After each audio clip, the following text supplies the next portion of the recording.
One person, that's it.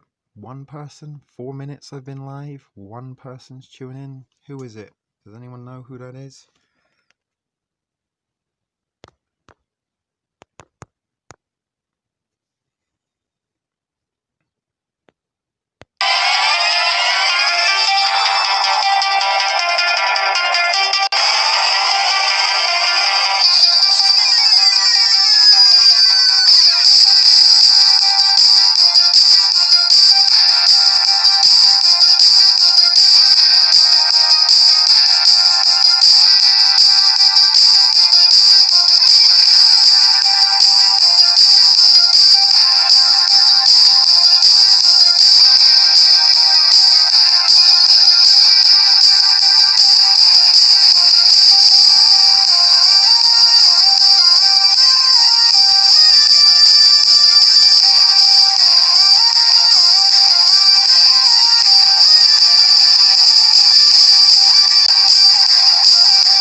Is there anybody there?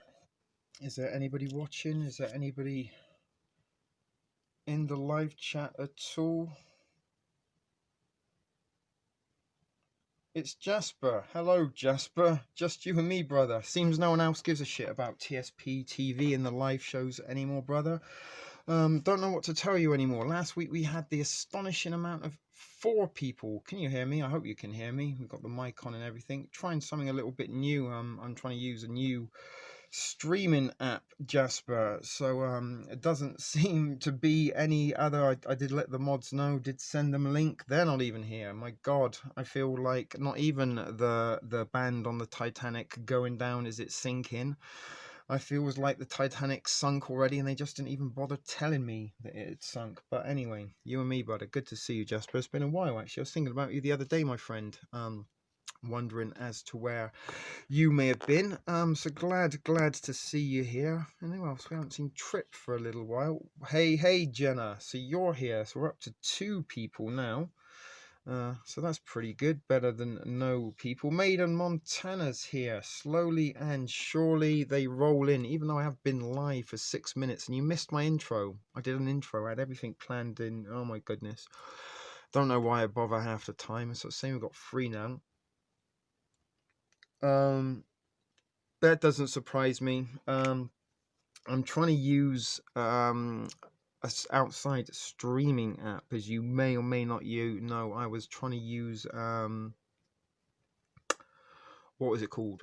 Streamlabs in the previous occasions. I've been trying to use, maybe improve the live stream experience a little bit for you. So I started to use Streamlabs. That was it. Try and spit it out to you. There we go. Trying to use Streamlabs to try and get a better experience for you all. But I don't know. I haven't been getting on very well with Streamlabs, and at the weekend I tried to use it a few times, and it just wouldn't even, like, every time I pressed to go live, it kept giving me some notifications or information saying that there wasn't enough bit rates or something. Hey JBG, so slowly and surely people are rolling in. 4 people. This is the amount that we had last week, and not even Nancy, the one we can never get rid of, and usually who you can always count over, our little hashtag Shah. She's not here. But anyway, I was having some issues with Streamlabs, so I had a little looky look and did some research and come up with a new one called Prism, which is supposed to be a little bit all bells and whistles, singing and dancing. Does a lot more than the other Streamlabs used to do. So let me try that one more time for you. Hold on a second. So bear with me.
how do I get rid of that now?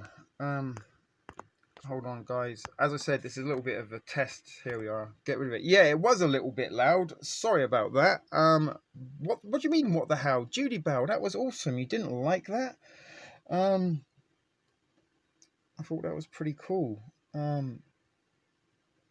Need to turn the treble down. Whoa, sorry about that, guys. I don't have treble. That was just how it played. Maybe I'll reduce the volume in the app settings. But this is really the first time I've ever used Prism, and one of those things you kind of have to do is go live and actually kind of practice as you are in the field, kind of thing. You have to dive in and work it out.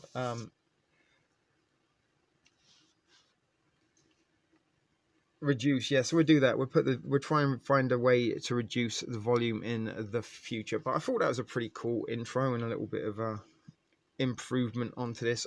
Medea, hello, welcome, glad to see you. Yeah, you did, slowly and surely.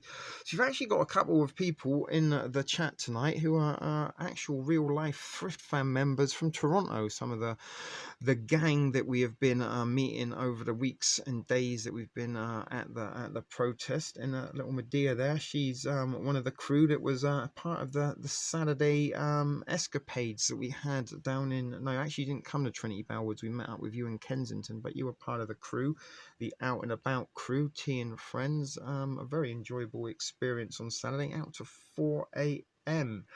The next morning. I'm still not really recovered from that, to be quite honest with you, even though I didn't I had a bicycle ride last week where I ended up riding nearly 40 miles.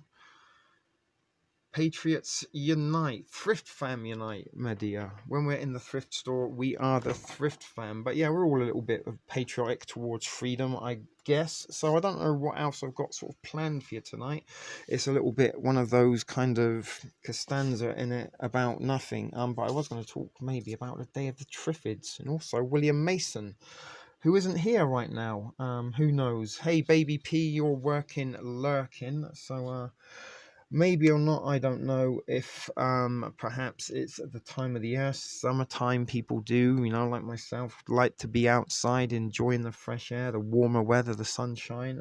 So maybe that is why we don't see some of the numbers that we once did in our live stream. Once again, once upon a time, we should be able to get at least 15-16 people. Thrift Fam, stock those pantries. I thought that said panties. I was going to say, my goodness, it's not past 9 o'clock yet. We've got to keep it PG-13 until then. But indeed, we do need to stock our pantries. I did put a video up yesterday that is getting a little bit of viewership, if that's the correct word, there, about how to sort of put together maybe a little bit of a start on your pandemic prepping, because food prices are rising. Food's going to probably become scarce, and with the increase in high street taxes and shit like that, it's going to be not so long before I'm thinking food is going to be a luxury item. And even though a lot of people are, you know, who have been made non-essential, are working or living on their like $2,000 a month they get here in Canada, not sure what they're getting down in the States, but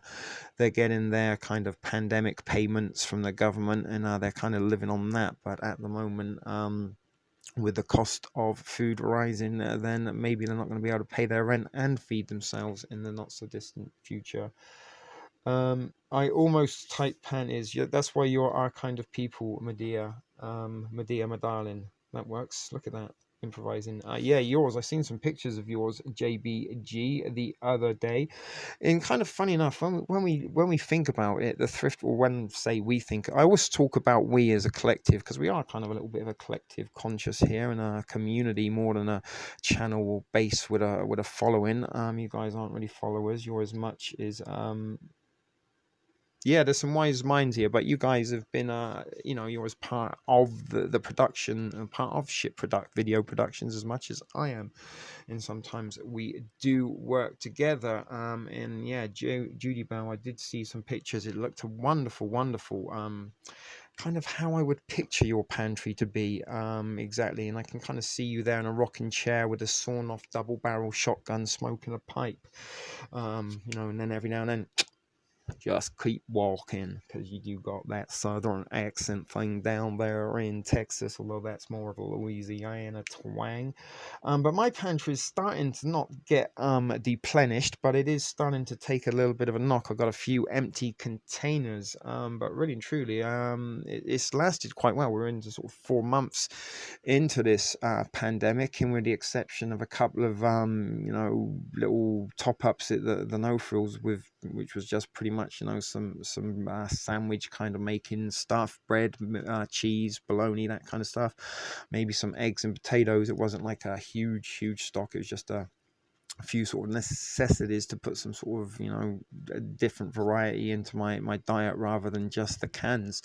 And some of you may remember that for a month I lived off pretty much out of date MREs, and my goodness, my insides, that did myself a pat, because they make you constipated.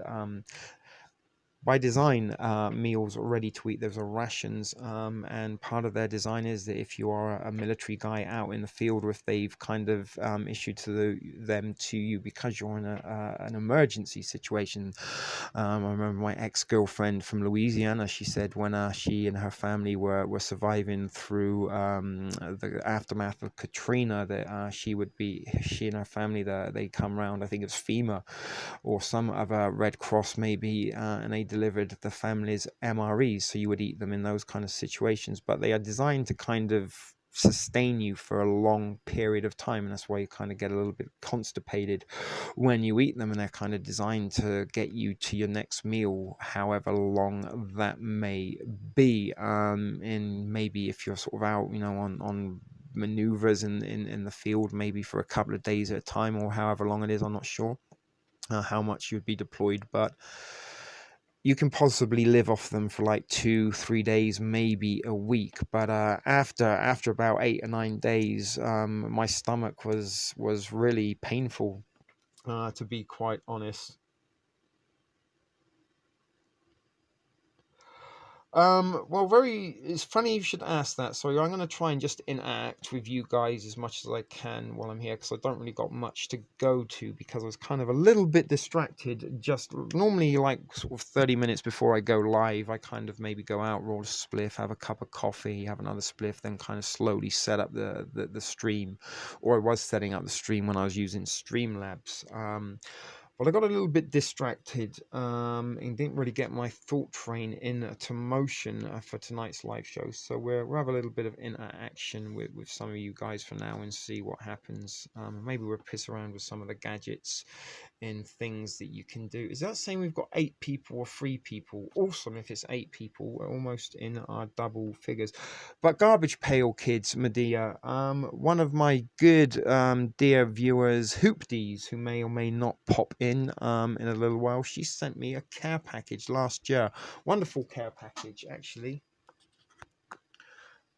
She sent me this box. I don't know if you can see that box there. That's a shoe box. It looks like an old 80s style boom box. Look, it's got graffiti and shit on it. It's really cool.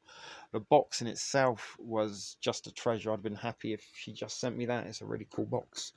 Look at me sounding like an old man. Oh, that's a really good box. But she sent me the Garbage Pail Kids, and believe it or not, there's 3 packets here, unopened. They still have the gum in there. And these are for the 1980s. I don't know if I can see what year they are from. I'm squinting. 1986. These are for 1986, and they haven't been opened. So I've got 3 packets of unopened ones. And I've also got a few. She sent me the Smurf as well. And some of these, that's from one of my viewers in Australia. She sent me one of those. And a stubby holder. This is what you put your beer in, and it keeps it cold. Those are a variety of spoons from my ration reviews. I've saved all the spoons from my ration reviews. What gun are you talking about? Are you talking about the piss-filled water pistol? There's no piss in it. We use this as a prop for something that's made in China. Maybe it's contaminated. Woo-hoo-hoo, guys. We just made it to 10 viewers watching live. I feel so special. I felt so last week when only 4 people were watching. I felt so unwanted. It was horrible. Let me try something. there's gadgets that you can use. Hold on. Can you see that? Did you see that? That was pretty good. Hang on.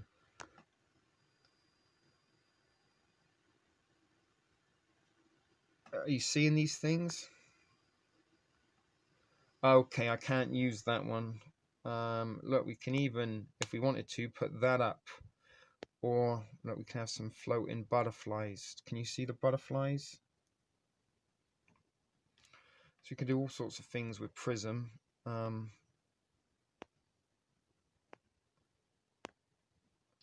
Look at that, live broadcast. That's pretty cool. Yeah, cool. So yeah, those are some of the things that you can do with it. What else can we do? I love butterflies.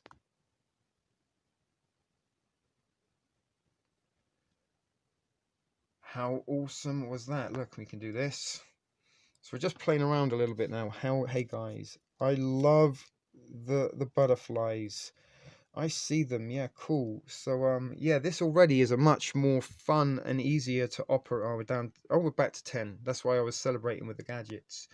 Look at this one.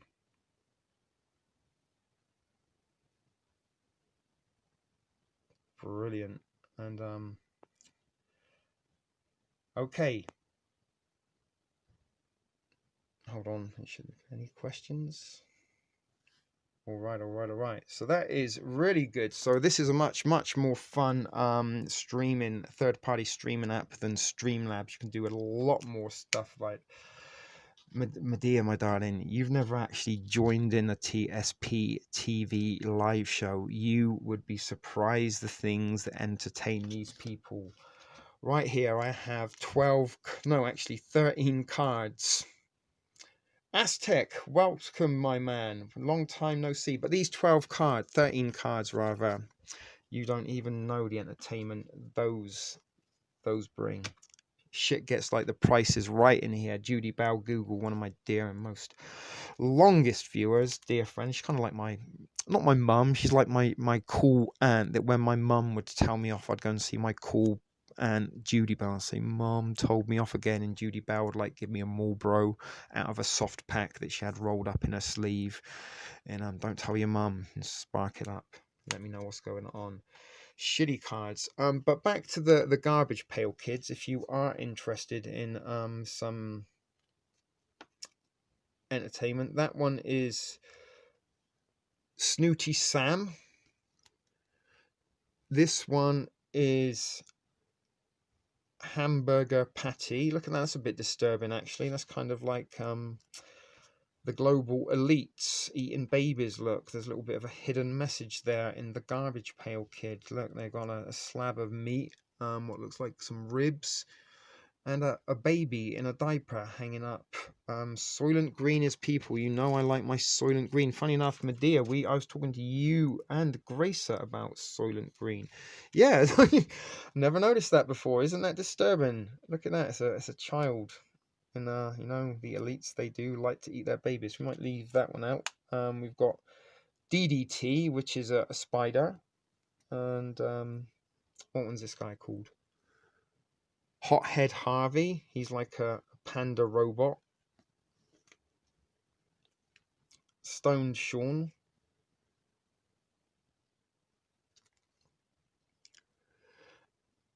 That's quite poignant as well. Look, Alice Island, and she's like the Statue of Liberty, and garbage is falling out of her sack there. Maybe those two kind of represent a little bit of where we are right now in the world. Babies being eaten and liberty being tossed in the garbage. Look at that. I'm glad you pointed out the garbage pail kids, Medea, if you're still here. It kind of does. It's like, oh my god, it gets even crazier. The next one out of the pack, it's like, you know, that this, instead of tarot cards, we're reading the future in the garbage pail kids. In Outer Space Chase, and you guys may or may not have been following along with my Bluebeam video series, where I believe that the COVID cover-up, as much as it's taken away our rights and introducing us into the New World Order, protocols and procedures and social engineering as for that way of life, I believe that we are being smoke screened from them putting the final pieces into place to carry out Project Bluebeam. But those three cards, we've got Liberty in the garbage, we've got Babies being eaten, and we've got the fake alien invasion, and the next one is Charred Chad. So there's maybe the aliens are going to come in the form of Godzilla type creatures. Oop, there it is. Oop, there it is. Sorry, there we go. I had so many GPK. My tattoo artist even has. Are you going to get a? It is. Well, this is the thing, actually, Jenna Ross. That Mars Attacks come out in the 90s. I believe it was in 1996, or maybe it was 1997. Mars Attacks. I think it was 97. Come to think about it. This card come from 1986, but I believe the Mars Attacks characters, they were possibly around in the 60s or the 50s, part of the pulp sci-fi stuff. Oh my god! Wait there. I'll see if I can find something. Hold on.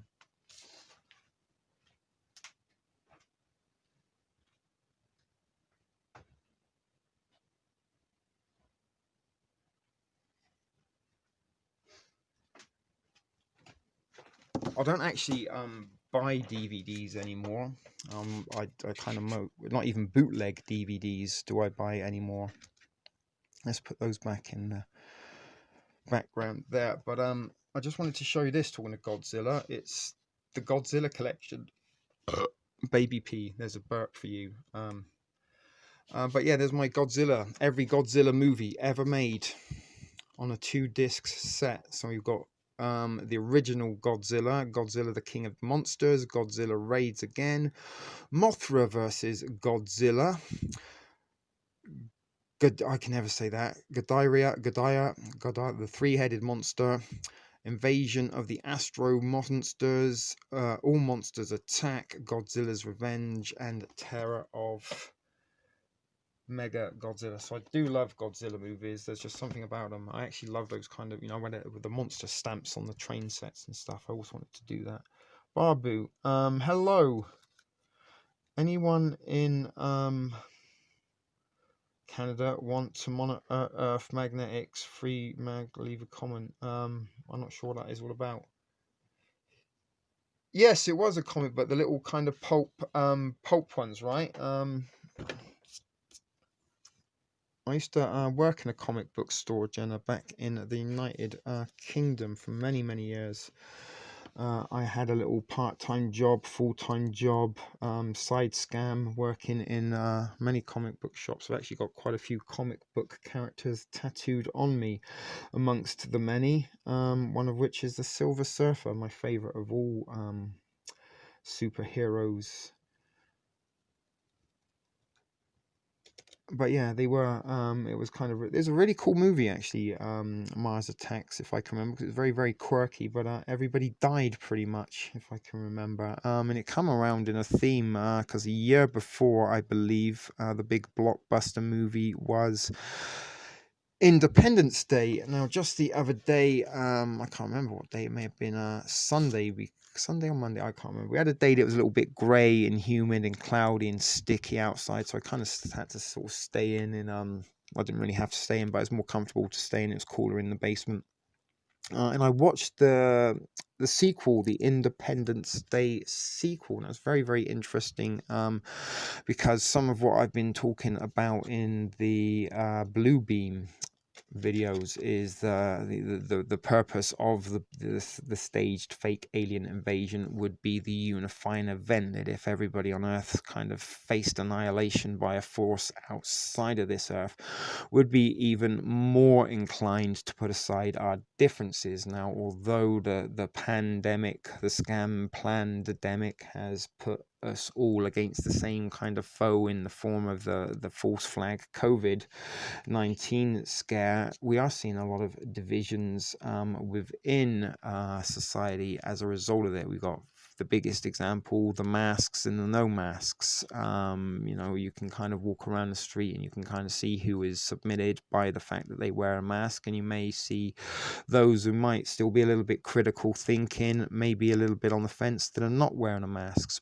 But we still need a greater unifying event. Now, The Watchmen, I've told you this many times. I'm pretty sure none of you have even bothered to watch or look in or read The Watchmen, even though I've mentioned it many times, just as I have Soylent Green. But The Watchmen, within the chaos, they are on the verge of nuclear annihilation. Now, in a minute, we're kind of certainly south of the border, tinkering on the verge of total civil unrest. We've been seeing, week after week after week, day after day after day of protests on the streets, many of them funded and started in being antagonized by Soros black op groups and organizations that are there as agent provocateurs to try and make sure that the mainstream media get their 10 o'clock newsreels or their midnight newsreels, as we saw the case one time when we was watching with Wayne on his channel, his stream a few weeks back.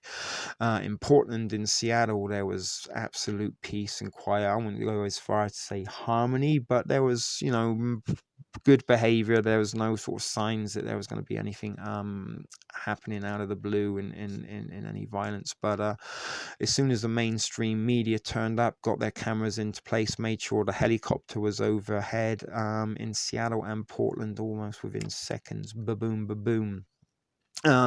Trouble kick-started, riots come out, the cops used tear gas, riot shields, flashbangs, all that kind of stuff. Made sure the stream media got their money shot. So there's still, everybody is not unified. We're all unified because we're affected by the pandemic, but we're not unified in the sense that we're all facing the same threat. We don't even realize, some of us don't even realize that there is a threat beyond the COVID. But in The Watchmen, they're on the verge of nuclear annihilation. We're kind of on the verge of kind of social annihilation, perhaps, statues being knocked down, flag burnings, riots, such and stuff. But within the midst of The Watchmen, within the hours removed from the doomsday buttons being pressed, they staged an alien invasion. Boom, killing 3 million people in the process. And as a result, it brought world peace.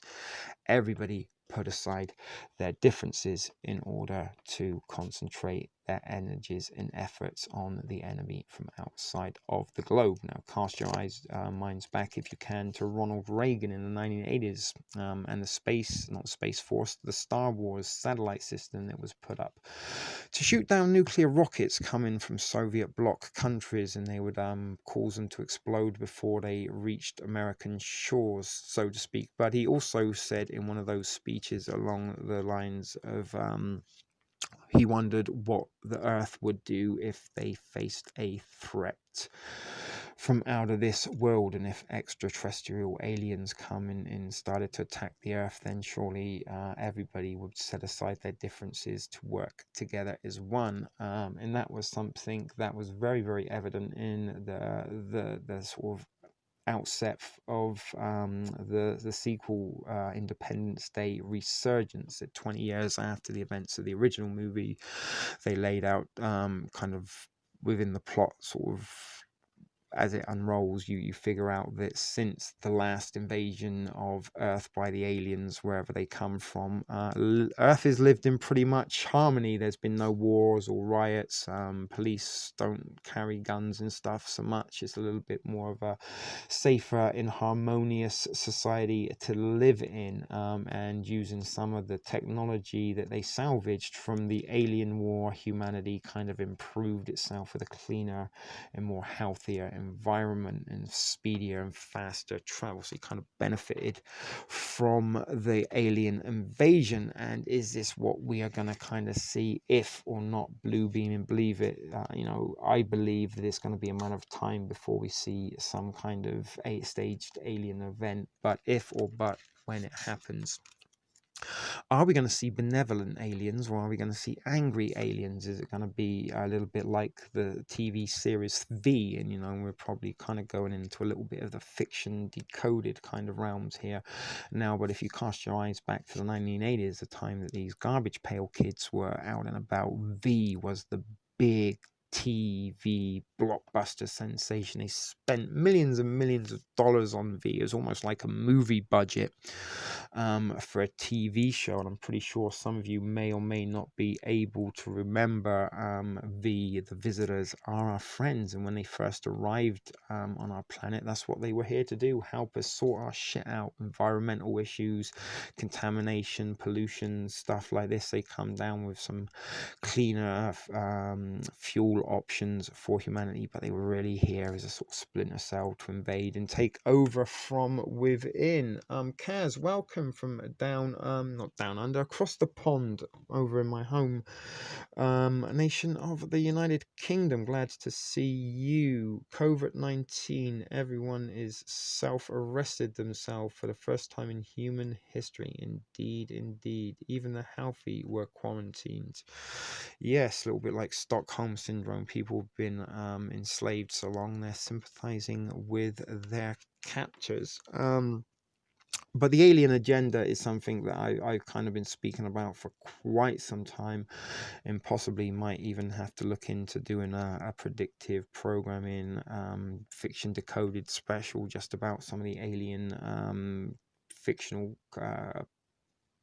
works that have kind of depicted Earth being taken over, invaded, or attacked from forces outside of our own borders. And of course, none of which would be more famous would have been War of the Worlds, another thing that I've been kind of referencing a lot of times in this pandemic, although not the novelization by H.G. Wells, but the dramatization from Orson Welles, same surname. I'm not sure if they were related or not. Possibly. I might even have to look into that, and don't know why I haven't. But anyway, Orson Welles in the 1950s, he put together a little a dramatization based on the works of H.G. Wells' War of the Worlds.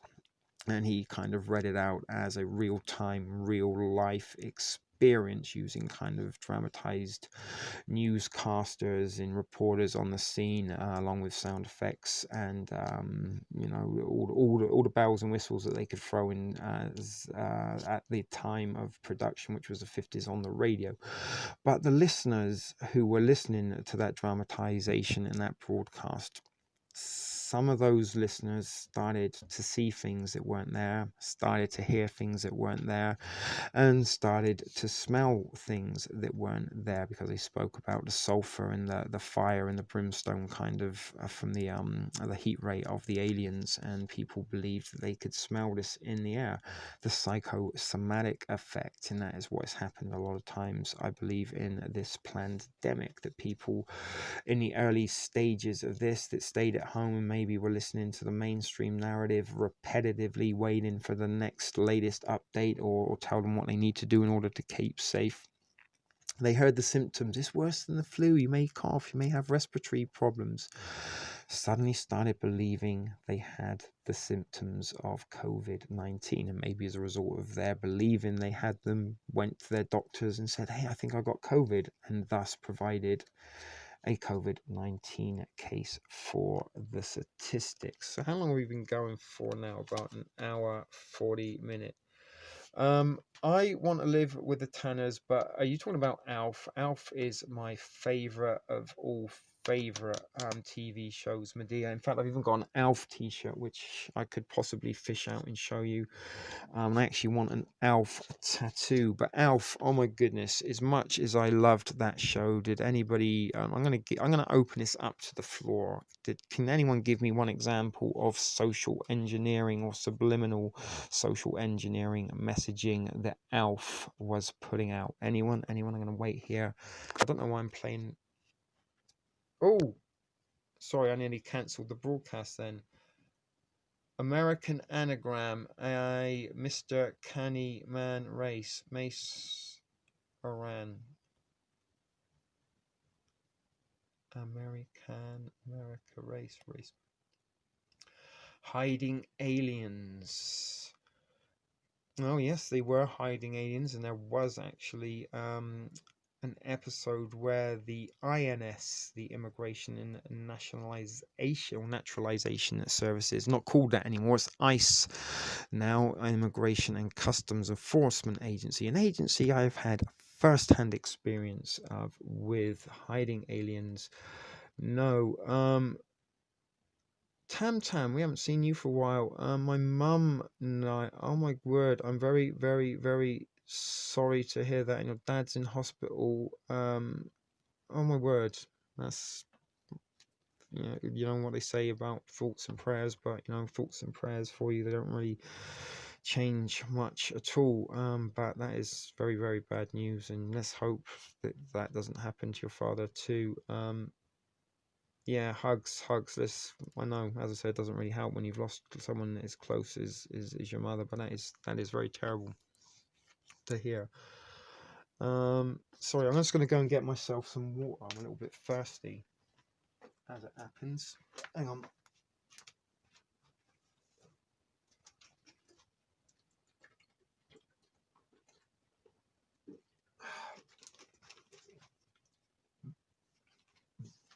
Okay, so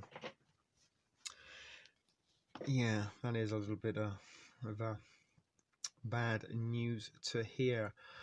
But anyway, let's go back to Alf and what Alf was really saying. Alf happened to be a brown alien, and many Mexicans are brown skinned.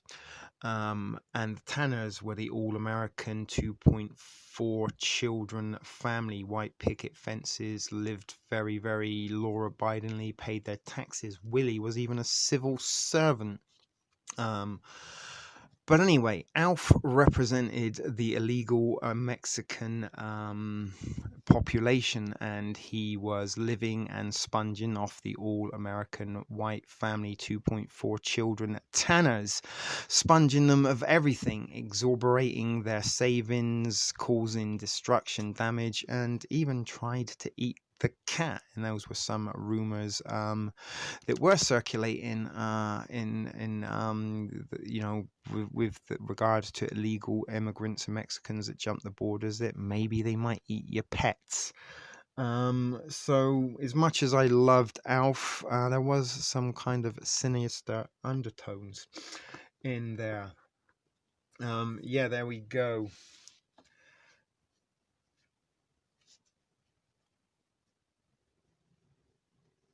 So yeah, let's move on from Alf. Heavy analogy of Alf, predictive programming. Well, he also got handed over to the alien task force in the end. And there was a follow-on movie where he'd been living in the alien task force headquarters in Area 51 for some time. And they were trying to learn from Alf, but really they kind of didn't learn anything from him. And you're right there about the Chinese eating the cats as well.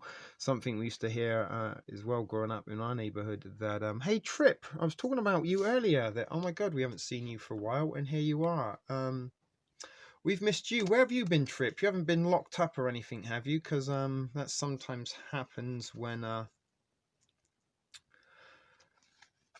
people disappear for a long period of time. Howard the Duck. Oh my god, but Howard the Duck, it had Leah Thompson. She was one of my 80s crushes. Her and Justine Bateman were my heartthrobs as a teenage boy, and possibly something I experienced getting into myself or two. Was Leah Thompson in her underwear in Howard the Duck. Yeah, my goodness.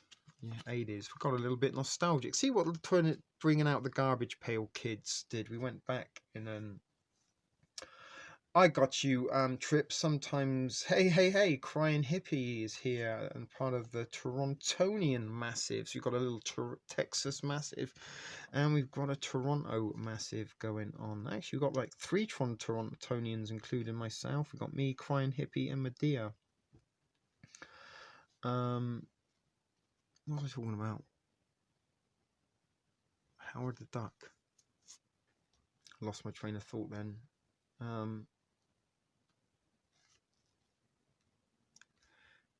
Yeah, that's gone. Have we only been going for 44 minutes? It seems a lot longer. Oh, and Jenna, so there's 4 of us. Yeah, sorry, Jenna, I forgot. So there's 4 Torontonians. How many in Texas? It's all Toronto and Texas at the minute. Montana. Was Cali Ninja here? I don't think so. Hugs, hugs, hugs. I really have lost my train of thought. We were talking about Alf, then Howard the Duck, 80s heartthrobs, nostalgia, picking up the Garbage Pail Kids.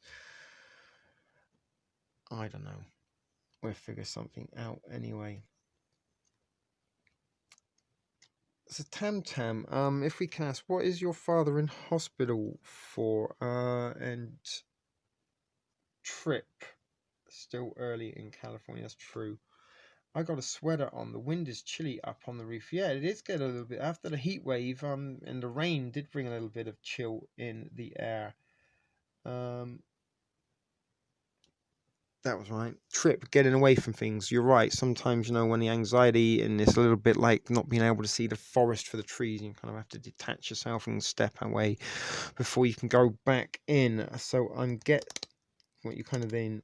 More unity here than the United Nation. Indeed, there is, Medea, and something a little another 80s throwback that is something I use on this channel is just be excellent to each other from Bill and Ted. They got a new movie coming out in a couple of weeks, I believe.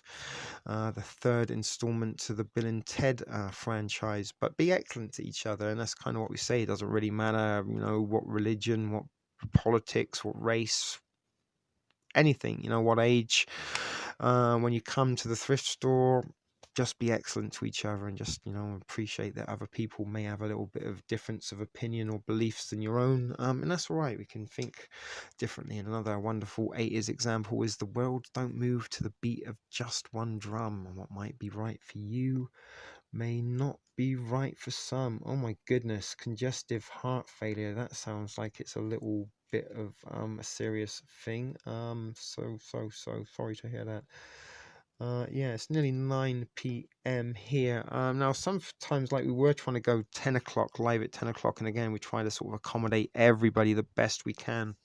But kind of around 10 o'clock, I'm starting to sort of like wind down, not think, get ready to sort of sleep. And my mind isn't as sharp as it is now, although it's not exactly razor sharp right now. We are kind of stumbling a little bit through this live show. But we did have a little bit of a mishap last week. I did kind of start a live show, but after 20 minutes we only had 4 people that bothered to stick around and watch. So we decided, you know what, we might as well just do a Zoom call or a group chat on Messenger or something rather than do a live show. Yummy lint, although the white stuff is fluffiness and tastes like toe jam. I don't know what I've missing there.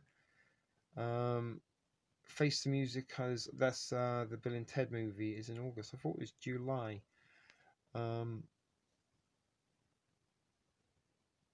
Socio, meaning social, community, collective, media, main means of mass communities rather than collective content meaning. Okay. Yeah, I remember.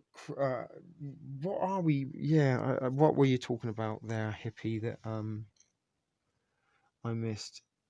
We're right. A piece of red lint. So crying hippie, yummy lint. He likes the white stuff. Right. I get you now. I thought maybe you were talking about substance, or maybe bodily fluids. So let's move on. The volume was going in and out.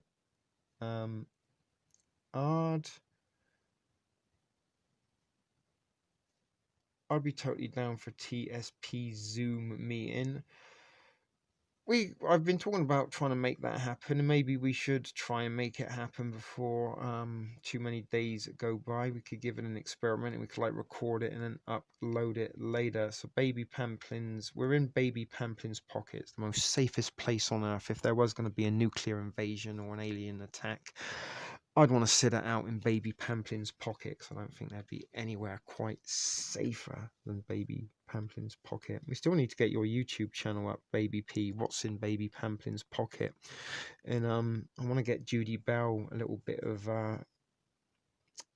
what's the word I'm looking for? Courage, maybe, to start her teacup in tea dress, not tea dress, what would you call them, like your party frock, Sunday dress. She likes to match teacups in dresses, Medea. I don't know if that's something Torontonian females would find quirky or cute, but some of these southern gals, they're quite into their teacups and dresses.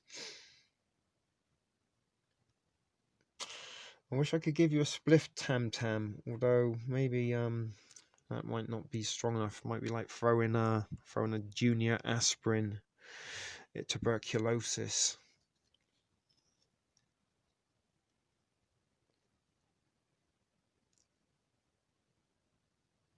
What's that now? Where did you get your teacup with the carboner handle? That's the like Dollarama. I get everything at Dollarama, Medea. Teacups.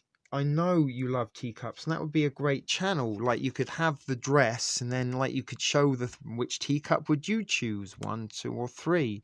And then you could put it on pause, maybe put a little bit of do do do do do do do do Judy Bell, tea cups and dresses, do do do do.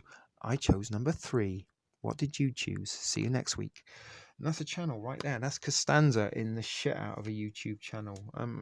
We can get you at least 10 subscribers, Judy Bell, I'm sure. You're not eating. I lost my mum last year. Okay, I thought you lost something eating lint.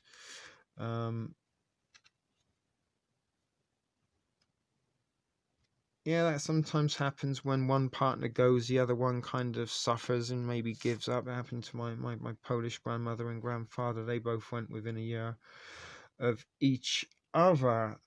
So yeah, let's all sort of have a moment to remember all the loved ones that we've lost and send each other hugs and all that kind of stuff.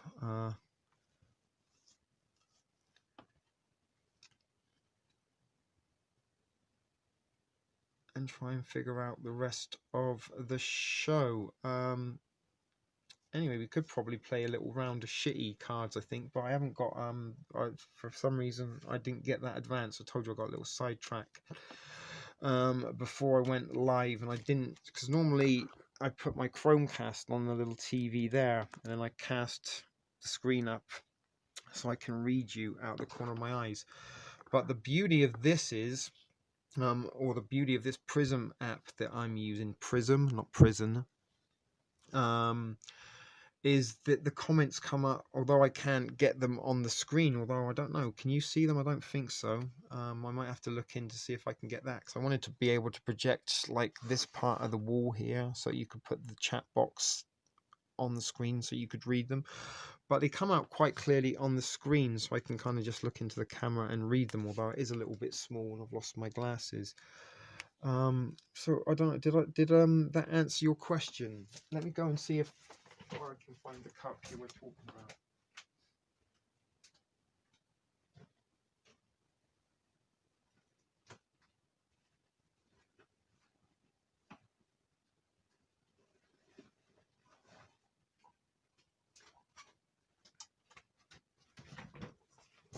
Is that what you mean? Is that the mug that you're talking about? I actually love this mug. I don't know why. It's got liquid in, like, oh, there's sand in it. But yeah, if this is the one that you're meaning, that come from Dollarama, and I think it was $3 or $4. But it's very good because it's stainless steel. You can just put that in a fire and it will warm itself up. So it's a great little thing. I might have to bring it out with us tomorrow, because we're planning, if the weather's good, it doesn't look like it's going to be sunny all day tomorrow. But we were planning to get out to Woodbine Beach, which was where I ended up riding my bicycle to. Now, for those of you unfamiliar with Toronto's logistics, or possibly size, Crying Hippie, you're going to be my kind of reference here, maybe Medea. So I rode my bicycle from Ronsonville to Woodbine Beach, and then I rode my bicycle back from Woodbine Beach to Ronsonville. which was around 40 miles, I think, total, because I did get a little bit lost at some point and ended up riding up and down the same street trying to find people.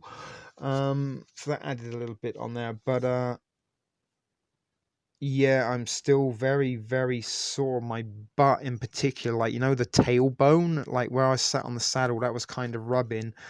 Um, and that was on Thursday. And then on Saturday, I was on my feet for a few hours at the protest in 30 degrees plus. It was about 90 degrees for you guys south of the border. I think I got a burp stuck in the pipe. And I was on my feet for a lot of that day, in sort of towards the later part of the night, around 10 and 11. Medea will agree with you here, because I couldn't even stand up. I was just like led down on the ground, and every time I did have to get up, it was like a zombie getting out of a grave. Like, and bless her, she's such a sweetheart. She said, you don't look old enough to be experiencing these things. And I'm like, you do realize I'm nearly 50 years old? She's like, you're nearly 50? No, get the fuck out of here. You're not 50. I added the get the fuck out of here for kind of Eddie Murphy. His kind of references purpose. Get the fuck out of here. You remember that Beverly Hills Cop? But thank you for that. That did give my ego a little bit of a boost, but it didn't really help my 60-year-old man aches and pains in a 50-year-old body. Epsom salts, if you can do it. No, I've only got a little shower, unfortunately, but that would help. And then today, again, I thought, you know what, maybe I need to get on the bicycle and do maybe not such a distance, but a little bit of bicycle, you know, to sort of work the pains out, kind of ache, you know what I mean. If you do exercise, you know exactly what I'm talking about. I don't know, this is all fucking new to me. I've never rode a bike in the last 20 years. And about the third or fourth time I rode a bike, I ended up going on a 40-mile journey. Bizarre, but it was good fun, much enjoyable. And I did actually record nearly all of the journey, but unfortunately I kind of rubber banded my phone to the basket. But when I kind of come back, it's like just like this all the time, vibrating. It looked like Michael J. Fox had been the cameraman. I know, each and every time I got up, it was like, oh, and aching and crack. Don't feel bad, I'm already dead. And was that the cup you were talking about, by the way? Some of the liquids dribbled out onto the thrift store studio.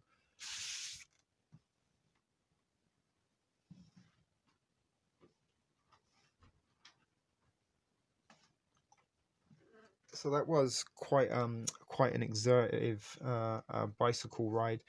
But then, yeah, today I rode my bicycle to the Queen's Park to go in and see the Fearless Ontario Freedom Rally. I'm not calling it protests anymore, they're freedom rallies. They've rebadged it, you fool. That was an Alan Partridge thing. Are you fluent in Phoenician? Not really, Barbu. Are you? But it rained. It absolutely pissed it down with rain. Today it was very, very wet and a little bit kind of humid this afternoon. And I ended up riding all the way back, which wasn't nowhere near 40 miles, only like about 2 or 3 perhaps. But by the time I got back, I was soaked to the skin and numb to the bone. So yeah, I'm still a little bit aching to this date, but in a good way. It's getting some exercise and keeping yourself a little bit nimble and a little bit active. You know, the kind of as nice as it is laying around all day in the sunshine. Got to get the heart going and the blood flowing a little bit. So we've got 12 people at the moment. I hadn't rode a bike in almost 2 decades and rode I forgot and fractured my, yeah, those saddles are fucking uncomfortable, crying hippie. And even like now my butt bone is still a bit still sore. Yeah, well, I haven't really done myself many favors, Tam over the years in taking care of my body. There's all sorts of chunks of metal and foreign bodies on the inside of me I hate to think about. So I do try to do the best. I'm not necessarily like I go out all health conscious, but I do kind of do my best to make sure that things still work. And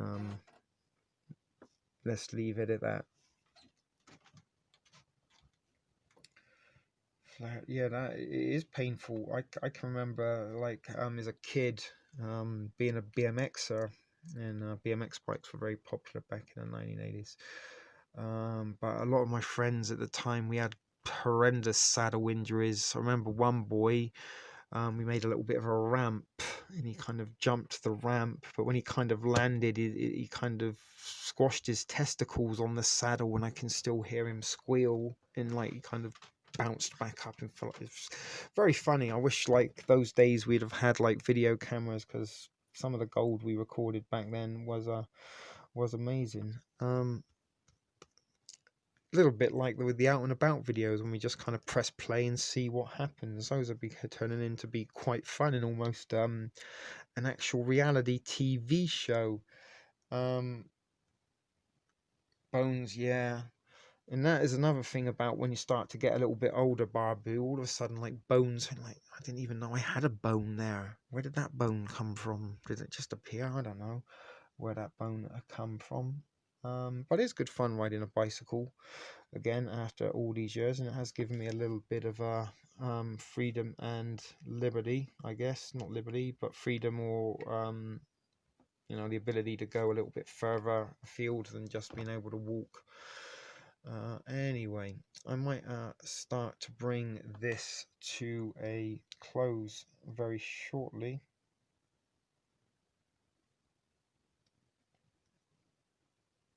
If I can, but first, let me just do something if I can.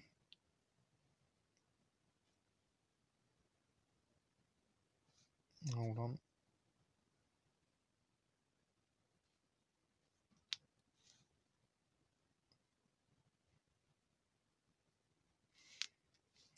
Bear with me, guys. I'm trying to use the phone that doesn't work.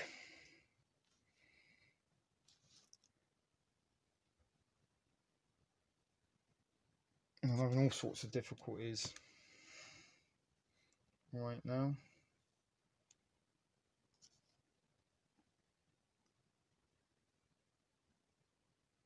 Alright, hold on. Nearly there, nearly there. Alrighty, there we go. My god, that took forever. If I can do this. There we go, the TSP tip jar. If anybody does feel like tipping me out tonight, it would be considerably and gracefully welcome, because right now, guys, I've got less than $1 to my name. In fact, we can even count how much money I've got to my name right now.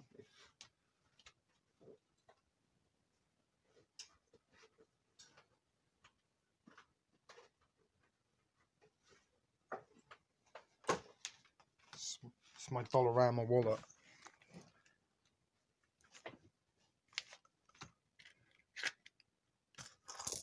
All right. So we've got 10 cents, 20 cents, 30 cents, 35 cents, 45 cents, 50 cents, 60 cents, 60 whole cents right now.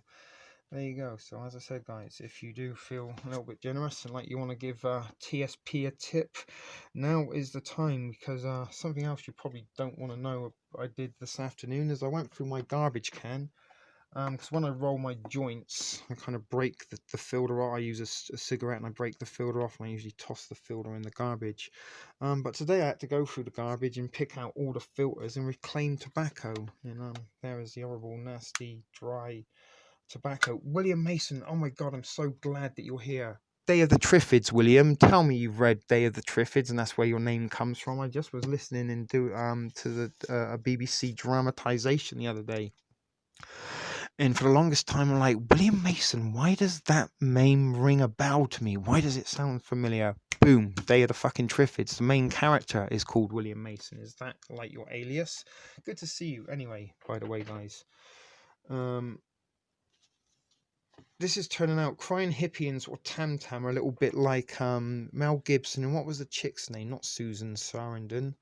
Was it Susan? I can't. Rennie Rousseau? I can't remember. The chick that was in Lethal Weapon, when they're comparing their scars. Actually, Medea got to prod my wound on Saturday night. And that's something that some of these ladies might be envious of, Medea, that you got to prod my wound. But I was blown up in a bizarre accident a little while ago. Your voice is coming in and out. I don't know.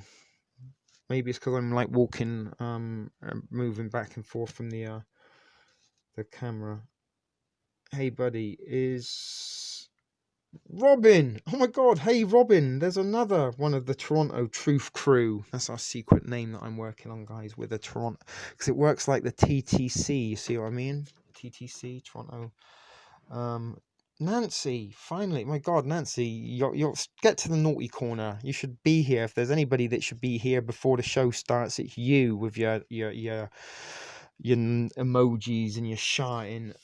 Welcome. Say hi to Robin. You may know Robin from my real life reality show, Out and About Tea with Friends. It kind of really is turning into be a real reality show with an actual cast and settings and stuff. And maybe some of you might remember a little while ago, I was talking about, wouldn't it be fun to kind of create a real life sitcom? I'm not saying Tea and Friends Out and About is a sitcom, but it is becoming some form of reality entertainment, if I can call it that. No, don't be sorry, Nancy. We know that your son's back with you and you got your grandkids and stuff. It's all good. It is Barefoot Robin. It is in I was telling them about the rain today, Robin. Oh my God, did it ever rain? Did it ever rain? But yeah, the Out and About episodes are becoming quite Christina, oh my goodness. Oh my God, that's brilliant. Tea's Company. We need the. How did the music to Tea's Company do do do do do do do do do do? No, that's the Brady Bunch.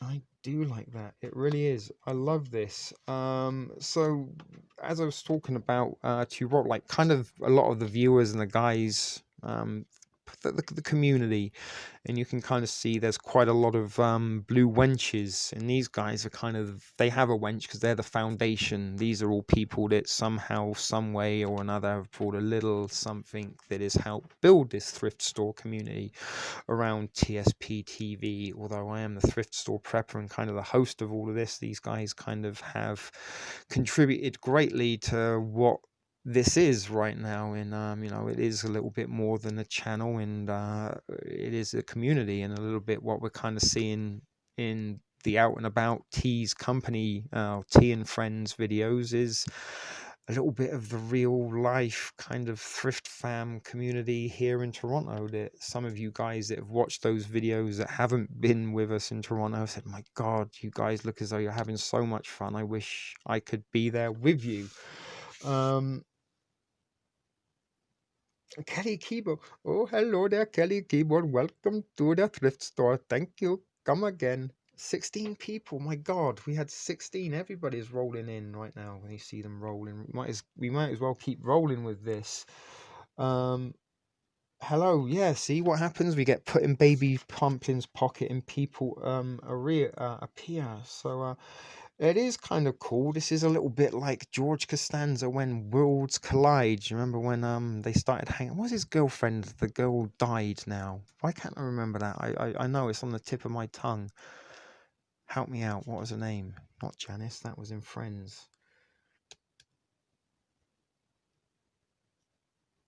And by the way, I wasn't being racist with the Kelly Kibo. She likes the way that I say Kelly Kibo in my Apu accent. That's a little. She's. There you go. Kelly knows what I'm talking about. Susan, thank you. It was Susan. Yeah, when they started hanging out with Susan, and George kind of like ended up like sitting on a table on his own, and Susan, Elaine, and Jerry and Kramer were kind of having more fun without George. And he's like, this is terrible. This is where I come to get away from Susan. And when I'm with Susan, it's where I get away from you. And now I've got my Toronto community and my thrift fan community merger. But this isn't like that. It's kind of similar in some ways. But different in many others. It is kind of a merging of like-minded individuals. I'm pretty sure, like some of the viewers have already said, my God, I wish I could hang out and talk with you guys. You've got a bunch of, you know, cool folks there. And I think some of you guys in Toronto, if you met some of the guys in the chat, you would find out we'd have some more familiarities. And this is something also very, very bizarre, because today there weren't very many. How many were at the Fearless thing today, would you say, Robin? Maybe like 20, 25 tops, 30 at a push. If we were being kind, there were like 30 people there maybe. But there was another person, another girl called Robin, who's almost just the same as Robin. I mean, not exactly the same. It's not like they're clones or anything, but in Robin thinks like us. And it's like kind of organically sort of a collective of like minds are kind of coming.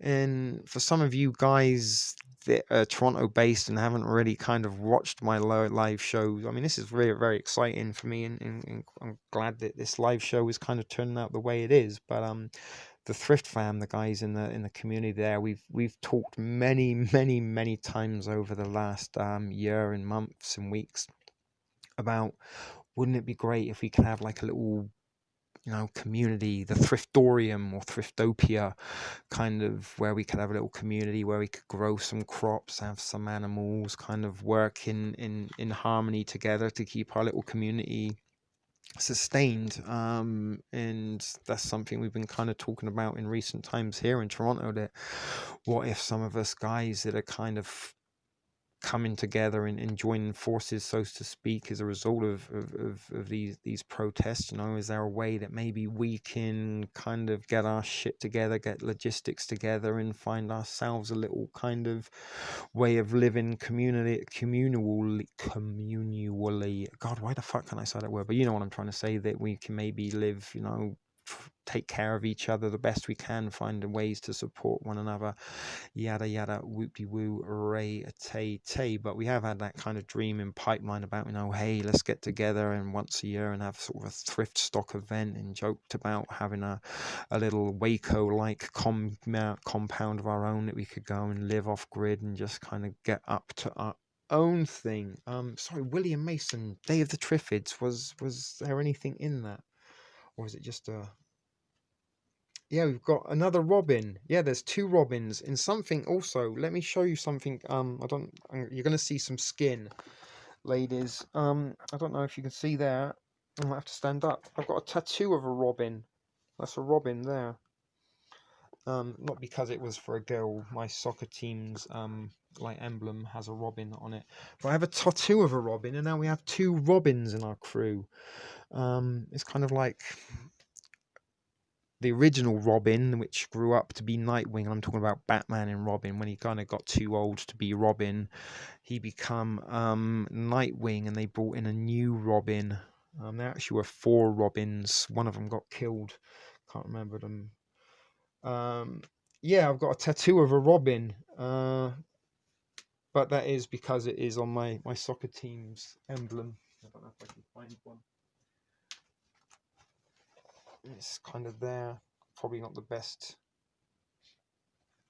emblem, but yeah, their nickname is the Robins, and now, funny enough, I've got two Robins. Weird.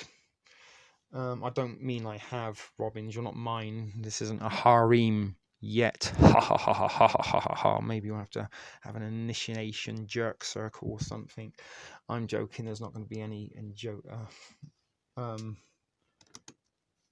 Yeah, Medea's here as well, Robin. So it is a Robin Redbreast, yes. And who's that? Who's BRS Swimmer? BR Swimmer? Are you a local Torontonian or a newbie? I have a video of a flock of robins that followed me. I've also got a tattoo of an owl. Yeah, land would be nice.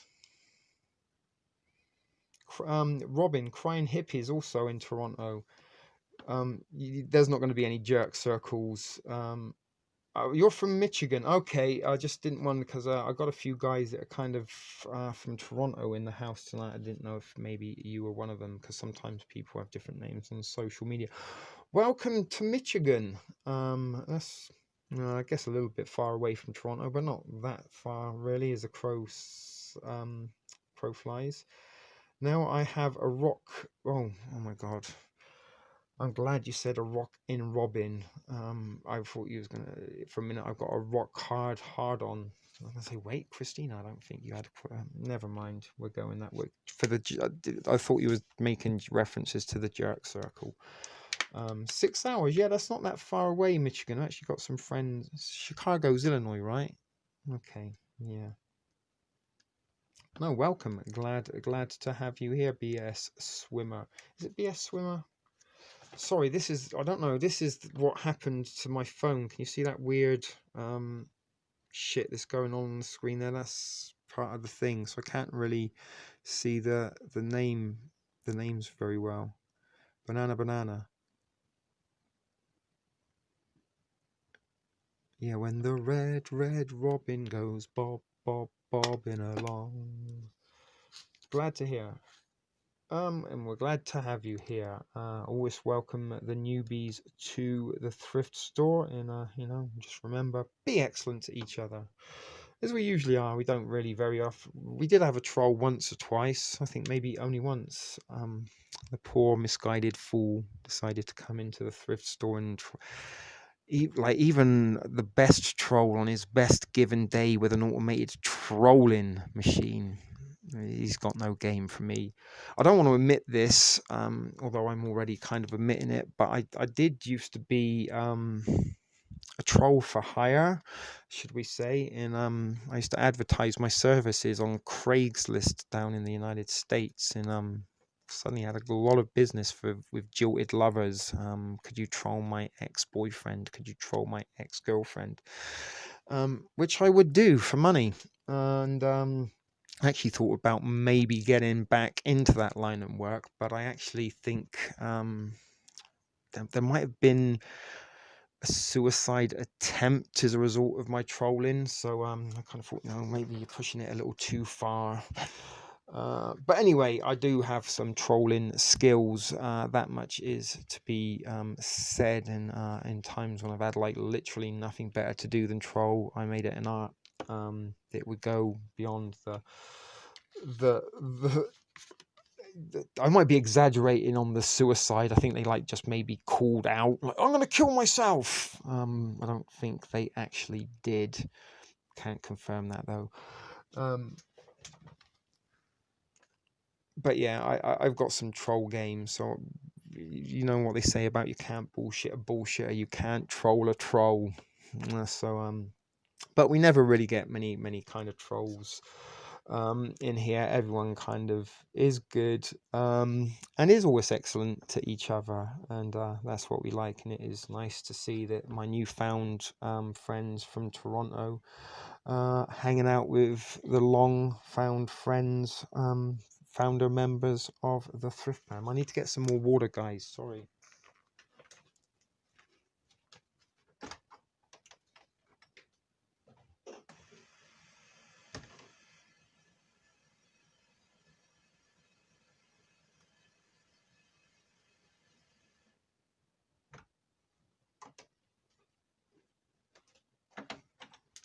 It's actually kind of sorry. Yeah, I am the one who trolls. That was a little try of a Breaking Bad type what's the word I'm looking for? Parody. Remember, I am the one that knocks. You think when someone comes to troll, they are the troll. You're wrong. I'm the troll. Anyway, Trollsenberg. That would be a good name. What was I going to say? Talking of which, I told you how I reclaimed. Where did it go? I managed to reclaim. Now, all of this tobacco was in the trash, guys. There's even a twig in there, a little bit of a weed twig.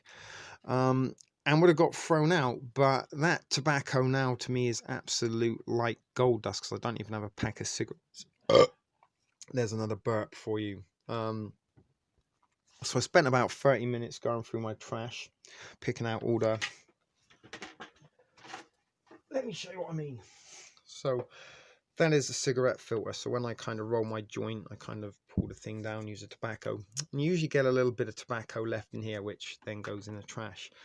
So that is reclaimed tobacco. Now, when we were out and about on our Tea and Friends adventure on Saturday night, we walked down through the projects, a little bit of a scary ghetto-y area. I mean, it's not like Compton scary. This is Canada and Toronto after all.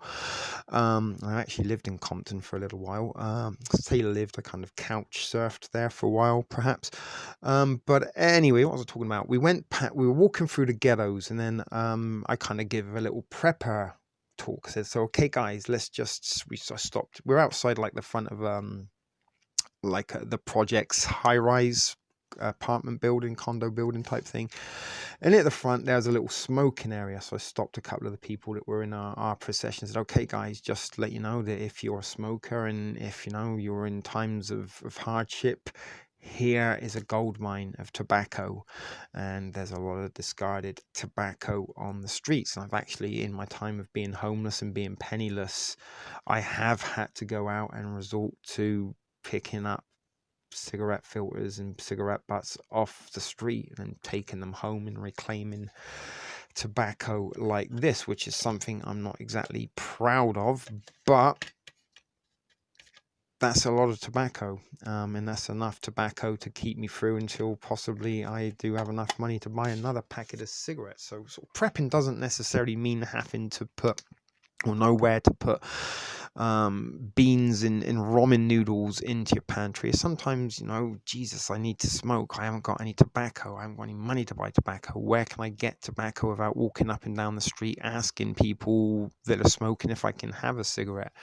And these are ways that you can find such things. And again, within my house the other day, I ran out of zigzag papers, and I was like, oh my God, I need zigzag papers like a motherfucker. Lo and behold, you'd be surprised where some of those things, once you get in and amongst the crooks and crannies, look under the rug, look down the back of the bookshelf, sometimes you find all sorts of things. And believe it or not, this 60 cents was stuff that I also found by looking around on the floor. So it's a little bit like kind of foraging for the things you need, but like not necessarily foraging in the woods like Bear Grylls or Adventure Man, just like kind of foraging around your immediate surroundings within a city or urban environment. You can sort of find things that you need, and you can find things that you can use to get your needs, like discarded tobacco. And again, these are little kind of tips that you sometimes don't really want to resort to, but knowing that they're there, it's I'd rather know where to find discarded tobacco than not know where to find discarded tobacco.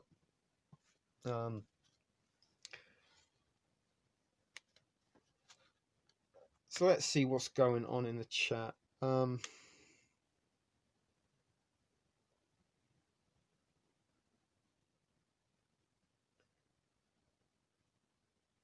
Cool, Chris. I thought one showed up while I was gone. Heard the troll talk.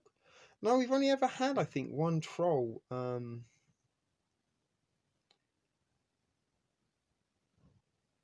Yeah, I've been hearing about them. It's like quite bizarre. Like, because England, you'll agree with me, Kaz. Oh my God, I'm going to post the tip jar again. Thank you very much, Kaz. But in England, like when I was growing up, maybe in the sort of 70s, I'm not sure how old you are, Kaz, and maybe if you're a female, I can't remember. I think you're a girl. If not, forgive me. Most of the viewership is kind of female based. But when I was a kid in the 70s, I can kind of remember a little bit that we did have like seasons. There was a spring, a summer, a winter, an autumn, and a winter.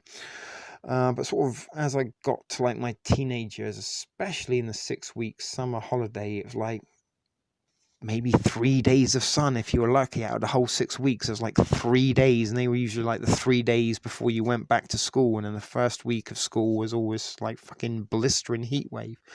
We never seem to get like summer months much in England. You can't really, I mean, it's what, nearly 14 years since I've lived in England properly. But I remember you can't, like, you can't, you're not even guaranteed 7 days straight of warm weather or sunshiny blue skies. You might even get like 2 days in a row if you're lucky. So the fact that I've kind of been having a heat wave, and it's not just recent, it's been going on for quite some time, right? Oh my God, the Gusset girl, Almal, is she on the side? Like, we're gonna wrap this up in a couple of minutes, guys. So we're gonna be calling this show to an end. Those of you who are new and don't know what I'm talking about, usually every time I can guarantee if I'm about to end the show, 20 people turn up, and I sometimes think that they just wait. They like watch the whole time and they wait for me to say, okay, guys, let's wrap this show up. Let's say our goodbyes, yada yada, whoop de woo, ray tay tay. And then all of a sudden it's like, hey, it's me, Al Mao, I'm here. Sorry I'm late. What did I miss? Sorry. And then we usually end up going on for another hour. And I think the longest we've ever been dragged out was 7.5 hours, where that kind of seemed to continue to happen every time. Okay, guys, it's been 4 hours now. Let's wrap this up. Someone would arrive. All right, let's give you an extra 30 minutes. And it ended up going on for 7.5 hours. Banana. But Elmal, is she here? And Hoopdies. Kaz, also pleasure to you must start at work very early in the morning if you're leaving to go now. But you called us a couple of weeks ago at the beach.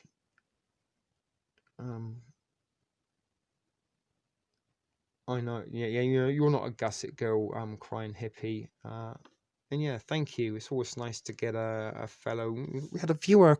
We're international. We have people watching across the pond, not just local people.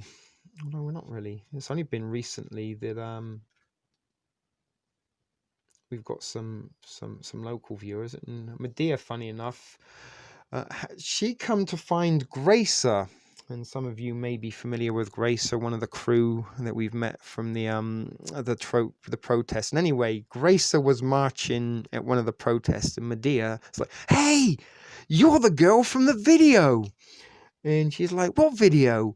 "That guy, Tsp Tv, he made a video and you're in it. Somebody shouted at you down in Kensington." And that's how Gracer and Medea come to be friends. And then on their way back from the march, Grace said, "Hey, you've got to meet these guys. This is Medea and Derek." And now Medea and Derek are part of the crew.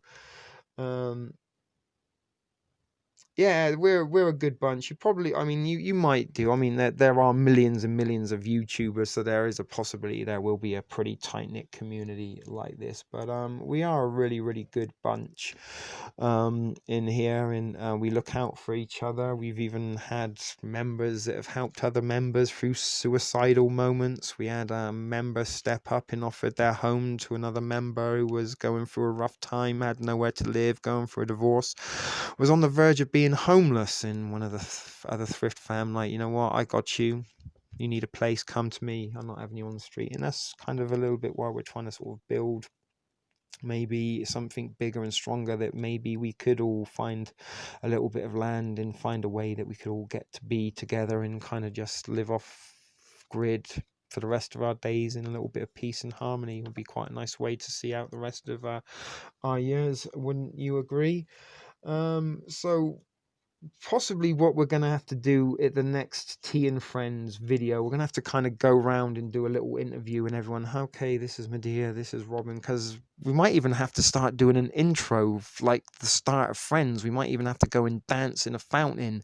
They got that one down at Nathan Phillips Square with the Toronto thing, and that would be perfect. We should all go and dance barefoot in that, and we could even maybe like, "Your job's a joke, you're broke, your love life's gone away." We could sing. See, wouldn't it? See, Judy Bell's getting into that sort of thing. But we should think about doing a little intro for Tea and Friends, because I have been working on some of my intros for my videos over the last few weeks and last couple of months. I actually kind of make new intros every month just to keep it fresh.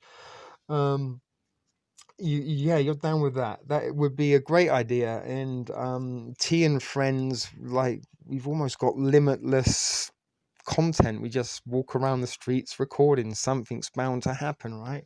And even if it doesn't, we kind of can come up with some entertaining content. But we do have like our real life reality show kind of, I don't know, it kind of organically happen.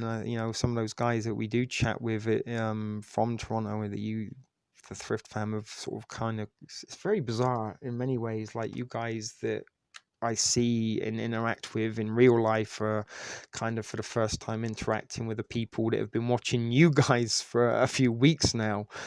If that makes any sense. It's a little bit kind of like the Truman Show when you realize that you kind of are the star of your own show, but Medea and Robin and Gracer and Robert, little Letitia, little Judy, Barefoot Judy, these guys have become like characters that the Thrift Fam, oh my god, those are cool people, and now those cool people are becoming a larger part of the community. So yeah, we're definitely Gracer is my spirit animal. Yeah, she's fun. She's good people, and you know, it's kind of funny how none of us that have kind of met, you know, and this is we've talked about this quite a lot. The silver lining of all of this horrible, shitty situation that we are in the planned scamdemic, that the people that have come together at the protest have kind of come together, and each and every week we get a little bit bigger, a little bit stronger, and just like the Thrift Fam, the viewers here over the months in year that we've been hanging out together on the channel, we've got some very strong bonds and connections and understanding, and I can kind of feel that happen organically within our little Toronto Truth crew. Thank you, BRS Swimmer. You're awesome too. Can I ask if you're a male or female? And excuse me for asking, just so I kind of can. William, I still didn't get to see if you answered or not. Day of the Triffids, because Day of the Triffids is an awesome concept in the people will become blind. There's a big asteroid or kind of meteor shower that they all watch, and everybody becomes blind, but only a few people who were asleep or had their eyes covered at the time of the meteor shower remained with sight. And it was those people in Day of the Triffids that were given sight that kind of rebuilt society, in a little bit like the Thrift Fam, the Truth Crew. We're awake, we have sight, we're not sheeple, we're not blinded, we're not blue pilling, right?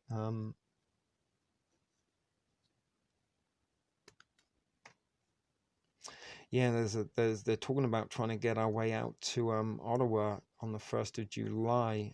If we don't get to Ottawa, those that are stay in Toronto, we should have a Freedomist festival. It's not Canada Day, because oh my god, they got some, what are they saying about the July the 4th, guys, south of the border? Have you got to do like a virtual 4th of July thing? Because that's what they're saying up here, that we've got to do a virtual, what's the slogan they're using for it? Together, apart. So we have to spend Canada Day together, but apart. And there's not going to be any fireworks, but we're going to get to watch a virtual fireworks show on TV. But Ottawa is where a lot of people are heading on July the 1st. There's going to be a big we live in the Day of the Triffids. Fucking right, the blind, and we are the ones that didn't get blinded. But yeah, Day of the Triffids. I can't even speak. False flag 4th July in the US. Maybe the alien invasion, William Mason, because wasn't that in Independence Day was the 4th of July when the humanity fought back in the first movie. Yay, Canada. Oh, I wish we could get Nancy to Toronto to hang out with us. I'm sure Nancy would have so much fun hanging out with the Truth crew. Interesting, yeah. I've not heard about that. I mean, to be honest, guys, for quite some time now, I've really detached. I don't even pay that much attention to Facebook anymore, just because so many of my friends have been blue pilled. It's like they've got a fucking intravenous drip of blue pilled at every 2 minutes. They give them a eject, and whether they need it or not, just keep blue pilling people. It's your next job. That happened to me, actually. I was in hospital once with an injury. Actually, I had some surgery on my shoulder, and they gave me a morphine drip, and every 2 minutes it would reset. Fuck me, 2 minutes seemed like a decade. I'd be like, okay, 2 minutes. That's got to be 2 minutes. No, it didn't work. And sometimes if you press it too soon, you have to wait another 2 minutes. But anyway, morphine, sweet morphine. I could do with a morphine drip now. I think quite a lot of people have kind of found that what was it, little Zahara in Ottawa. She's an expectant mum, a little bit of a truther, like-minded person like this. Um, she lost a hell of a lot, and she's a young sort of, she's in her 20s, so kind of in that kind of, 20-year-olds, they have a lot of social media presence, and a lot of their sort of daily routine and habits are on social media. Although she's a lot of more wiser than her years give her, and not like many sort of 20 somethings of her contemporaries. But she was telling me how many friends have like turned on her and even become abusive, in angry, and hateful towards her. And that's not just one thing. Yeah, no, no, morphine is very, very delicious, Robin. I mean, let's not get down the morphine trail, but morphine is delicious. Um, I only got Facebook for one I know it's for Farmville. Stop sending me the invites, Nancy. I'm not going to give you a new chicken coop. You're just going to have to earn it on your own, all right? She doesn't have Farmville, I don't know.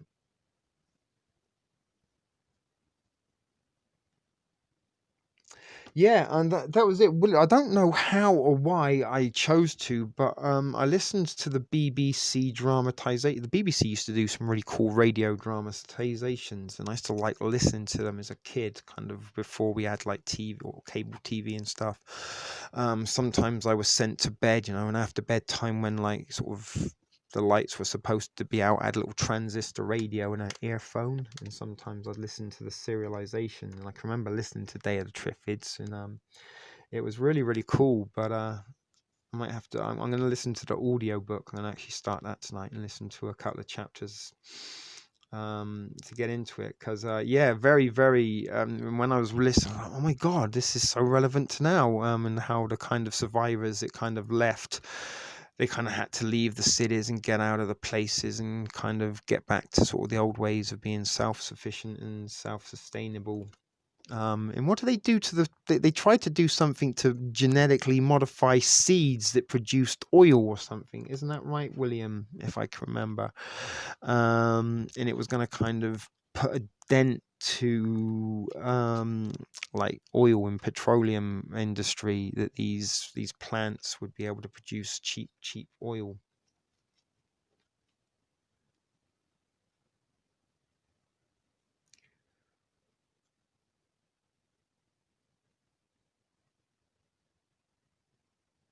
You getting a headache from too much candy.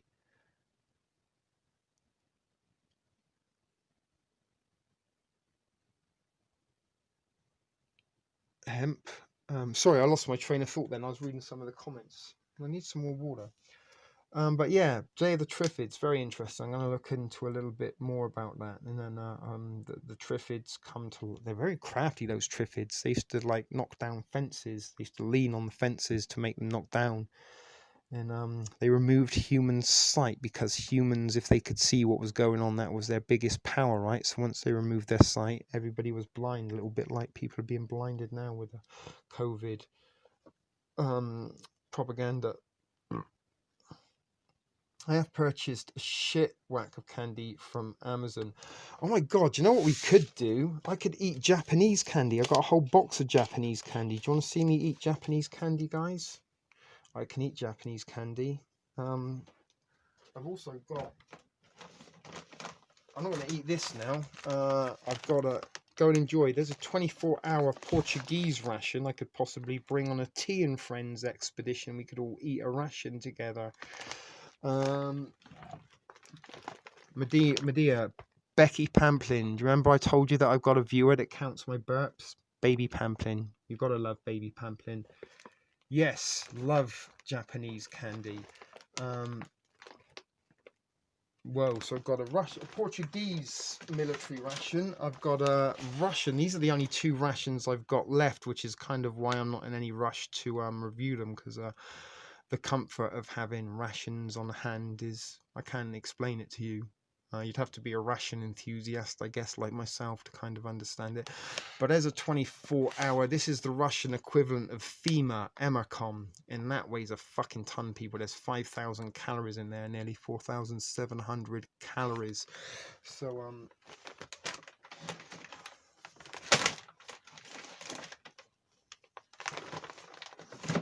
and just for you, Toronto people, there was actually the bag for my own custom made. Somebody made me my own personal 24-hour ration. That was the bag it come in. Best ration I've ever tasted.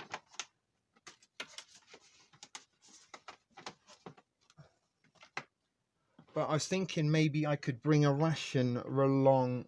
Yeah, you are.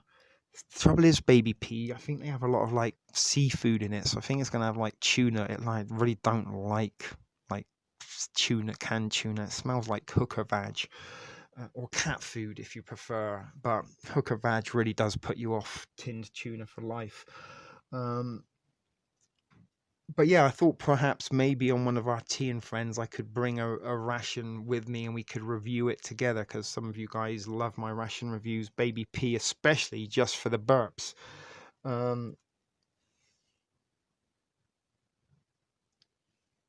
I've only got 5%, 3 so far. Yeah, she didn't believe that I had somebody that counted my burps. And that's why I love baby Pamplin, because she counts my burps. She probably has a little notebook and can tell you how many burps I've done in total on my channel, but she probably won't admit that because she doesn't want to seem that much of a super fan. What was I going to do? Get Japanese candy.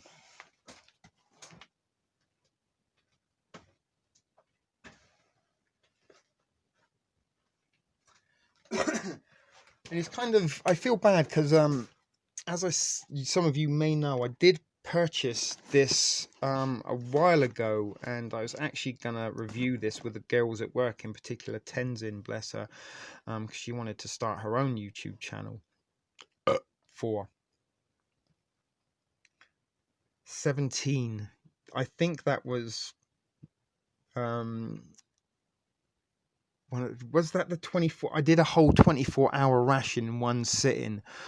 Oh my god, that was quite brutal towards the end and for the days afterwards. But anyway, back to my sushi candy. I bought this months ago on eBay, and then it took forever to get here because I kind of ordered it pre-pandemic, and then it took forever and ever and ever, and I was like kind of waiting on this box like I'm gonna go back to work, I'm gonna take it in. I kind of got it to share with the girls at work, and I did promise Tenzin we'd make a video together of us eating the candy, and then she could put it on her channel to kind of, yeah, we had plans, but it's been going on forever and ever.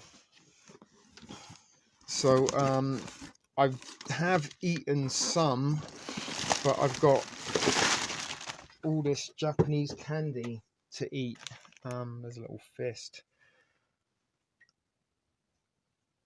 I think it was the Russian 24-hour one, and I think it was this, possibly this one.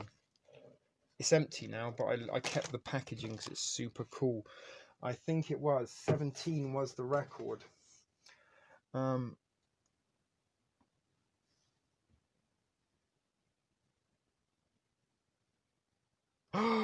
Oh my god, you're Robin's friend in Michigan. She told me about you today. I get what I'm like, how are you guys friends? But now it's all falling into place. But I've got all this Japanese candy here. Let's try the popping rocks. Let's see what happens there. So these are like popping candy. I don't know if you can see the cute little that's why I love Japanese candy. It has such cool packaging. Jolly Ranchers are good. Jolly Ranchers. You can make maybe we'll make some prison wine out of Jolly Ranchers and bread, if you want. I told you there. It's coming. Yeah, you did tell me. Where's my knife?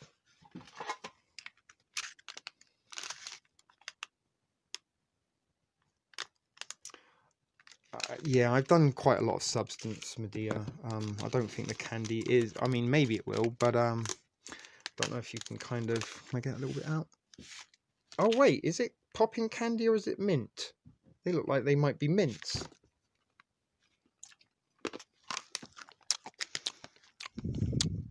Oh, Danielle. Hey, welcome. Hello. Oh my god, they are super sour. Holy shit. Oh, that's my eye water. Dang, it's not popping candy at all. It's super sour. Oh, kind of looks like, I don't know. Anyway. Oh, it is popping candy.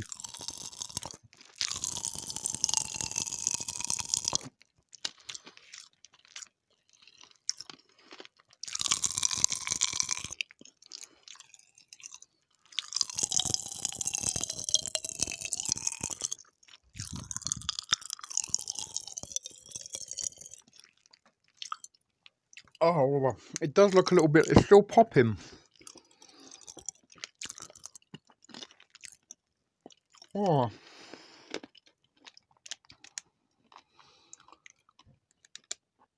Well. Ooh. Dang, it tasted like Coca-Cola. Although not like real Coca-Cola, like kind of, like Walmart generic cola. Oh god, that there's a pool of dribble. Look, I don't know if you can see that. There's the dribble. From that was unexpected. I really didn't expect that to be as wow. That really did make my eyes water. So what else have we got? Those are like potato chips. If you open the sushi candy, this I got a bunch of little Kit Kats as well. Let's eat this little fist. It's a jelly fist. The candy challenge. Yeah, you'd be surprised some of the things that have been entertainment. And this one, God, I don't know if you can see it there. Look, it's not a snail, it's a fist. And can you kind of? I don't really get the point of the fist. Can you see it there? Look?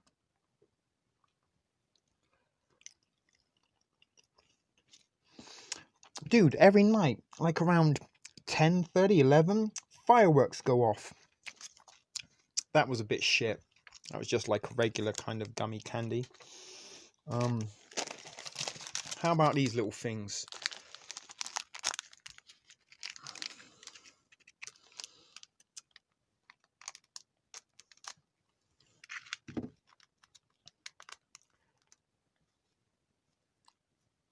It was very uber tart. Like it was. We used to have an expression back in England. Like sometimes if we used to have like some really ugly girls and we used to call them pissy bints. Very hard to explain what a pissy bint was, but they kind of had a. Do you know what a bulldog looks like? You know those ugly dogs, the bulldog. Now imagine a bulldog that was sucking piss off of a wasp sting. That's kind of what my face looked when it was sucking the popping candy. A bulldog that was sucking piss off of a wasp's sting. Let's try this stuff. These are like little stars, I think. I wonder if these are going to pop. Don't even know what they're supposed to be.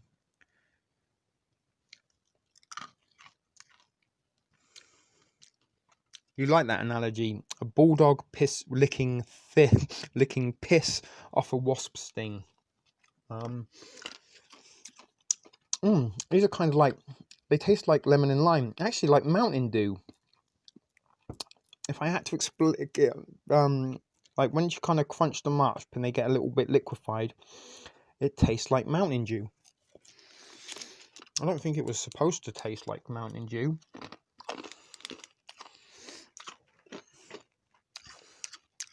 A face like a slap task would be like a level 5 ugliness, but a full out level 10 but ugly would be a bulldog licking piss off of a wasp's sting.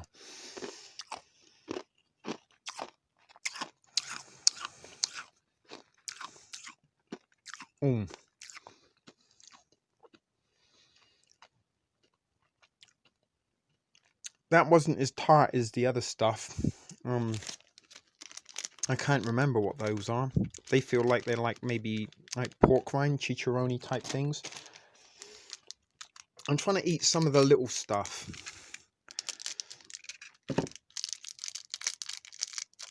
I wonder what this is. It looks like a gobstopper. Oh, it's bubble gum. But crunchy bubble. Ooh, it tastes like bubble gum. Wow. Oh god, no, there's a tartness. Holy shit. Ooh.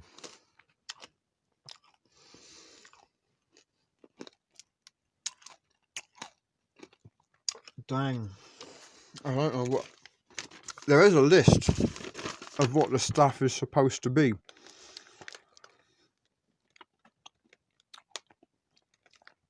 And do you want to know something else? Right, because this took so long to arrive, I told the seller that it hadn't arrived, and he gave me a full refund, so all of this shit was free. I didn't pay for any of it. So is there any better type of candy than free candy? Like, they literally paid money to send this to me. So maybe I can, like, buy another one in the future, possibly, if shit gets back to normal. For the girls at work. But there's a little Hello Kitty lollipop.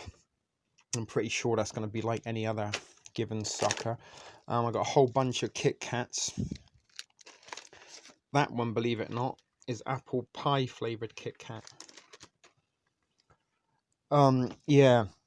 I actually think I broke one of my teeth. And can taste blood. But it's all good. Let's keep going on with the show. Let's try and find another like gummy thing to eat. I'm gonna save the kick. Oh my god, this is like squid jerky. That's also gonna have like hooker vag flavor to it, and possibly even a very similar. I mean, I don't know if you can see through the packet there. It does look as though it could have been jerky labia lips. Maybe these is what I was thinking of, because there's a whole bunch in there. And then we'll put the rest of the candy away before I do break a teeth.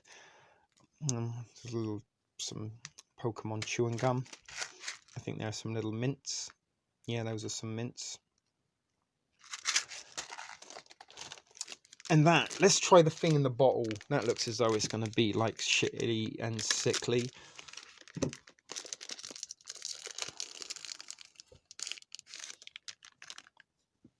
So this is like, again, looks like it could be drugs. And I'm almost certain a long time ago I would have kept this bottle to have keep drugs in. Almost might keep it to keep drugs in. But you take the lid off. And like, tell me that doesn't look like drug. If I racked up a line of that, I'm pretty sure. Hey, you want a line? No one would even question. What is it then? Holy shit. It tastes like fizzy milk. No shit. That is what it tastes like, fizzy milk. And when you think about it, it does almost look a little bit like a milk bottle, maybe.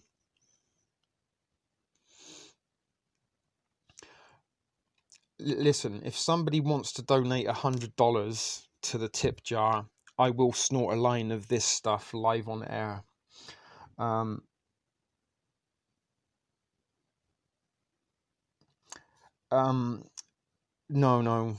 That's the milk. I got a special blend of milk that I like to drink and go out to act out ultra hooliganism. But yeah, I actually made. Do you remember the Soda Stream machine? They relaunched them a little while ago. They brought them back, reboot. But we had one as a kid in the 80s. Soda Stream was like the height of, hey, make soda at home with your own car, and just had like a carbon cylinder, and you put these bottles of, you had like the syrup, and then you filled them with water, and then put the bottles in the Soda Stream, and you pressed psst, psst, psst, to make it fizzy. But I used to make fizzy milk as a kid. And it didn't really work. It just kind of made the milk frothy. But this is what this tastes like, fizzy milk. Look, I've even got a blade. I can cut it up. Wait, have I got something going on? Oh, funny enough, Gracer just texted me. She needs to be here right now in part. Medea, my darling, or Robin. If you've got Gracer's, I can't like come out of my stream to text her. But tell Gracer to come and join us in the fam, in the chat if you can. Do you want me to do a line of this? Yeah, I could probably bring a couple of pieces of this tomorrow if you wanted to. Maybe I'll bring the vag jerky, the hooker vag jerky, and if somebody's like brave enough, they can try it. Yeah, we do. If any, I was going to put her number out in the chat, but that wouldn't be good. But she did just literally text me to ask how things went. Oh my god, the fizzy milk.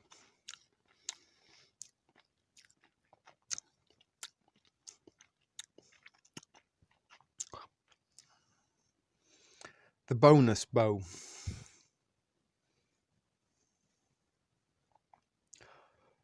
Oh, let me see what I can do.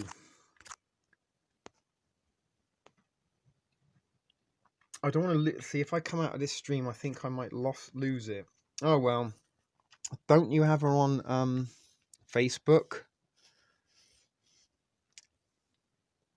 It is a little bit like Halloween, I guess. Trick or treat.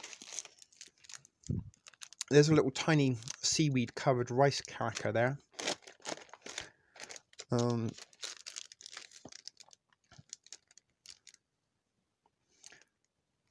wonder if this is fish flavoured, because there's a picture of a fish on it. The fizzy milk, I mean, it has something written on it, but it's all in Japanese. So I'm pretty sure we're not going to be able to make head and tail of that at all. But that was what it was, the mini bottle. Let me see if I can find it on here. It says mini bottled ramen. So mini bottled powder Romune candy. That is what it's. Look, I've spilt some. Tell me that doesn't look like.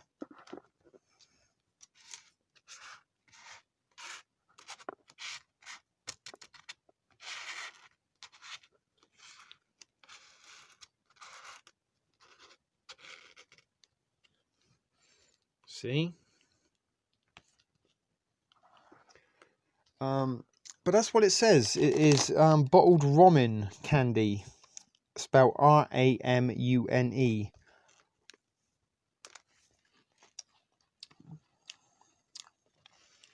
But no, it doesn't have any ingredients, and I don't know if that's like a brand name or the. Do you want me to snort the fizzy milk? I will snort it. I've snorted worse things. I once, in England, it's called lemsip. I'm trying to think what it's called here in North America. But it's like the lemon powder. You know, you pour the boiling water in when you've got a cold, and it like makes a lemony drink. Well, back in England in the 90s, I kind of was making some because I had a cold, and I kind of spilt some on a little bit like this. And it was kind of a days when I was in my druggy heights, I guess. And I goes, look, looks like someone's racked up a line of yellow Coke. And my friend like, why don't you snort it? And I didn't even like think about it. Yeah, all right, why not? What have I got to lose? So anyway, I snorted this line of like Lemsip. Seroquel, was it called here? I don't know, maybe that's wrong. No, I'm thinking of Seroquel. NyQuil, not NyQuil. But anyway, those lemon cold powder drinks that you add boiling water to make like a drink. A hot drink. Anyway, so I snorted this line of this lemony drink stuff. And oh my god, almost immediately I'm like, holy shit, oh no, oh god, oh. And it started like fizzing in, like it kind of congealed with the snot in my nose a little bit and started to like do its thing. Because when you pour the water in, it goes like effervescent, I think they call it. But anyway, it started fizzing in my nose. And then the weirdest thing was that I could kind of taste lemon in my eye, like my eye tasted of lemon. Not that I was like licking my eye, but I could feel the lemoniness in my eye. But then it started to like kind of foam and drip down the back of my throat and out of my nose at the same time. And it kind of didn't stop it went on for quite some time. Like kind of this frothy yellow stuff was kind of dripping out my nose, and I kind of was like choking on it a little bit as well, because it was going down the back of my my line cutting is and that was with a limp card. Don't ask me to demonstrate these things. I got a hold. I beckoned her here. Good stuff, Medea. Tell her the whole gang's here. Gracer, almost romantic. How are you? We've almost got the entire. That is beyond the call of Thrift Fam Judy. So we've got Gracer here, we've got Medea here, we've got Robin here.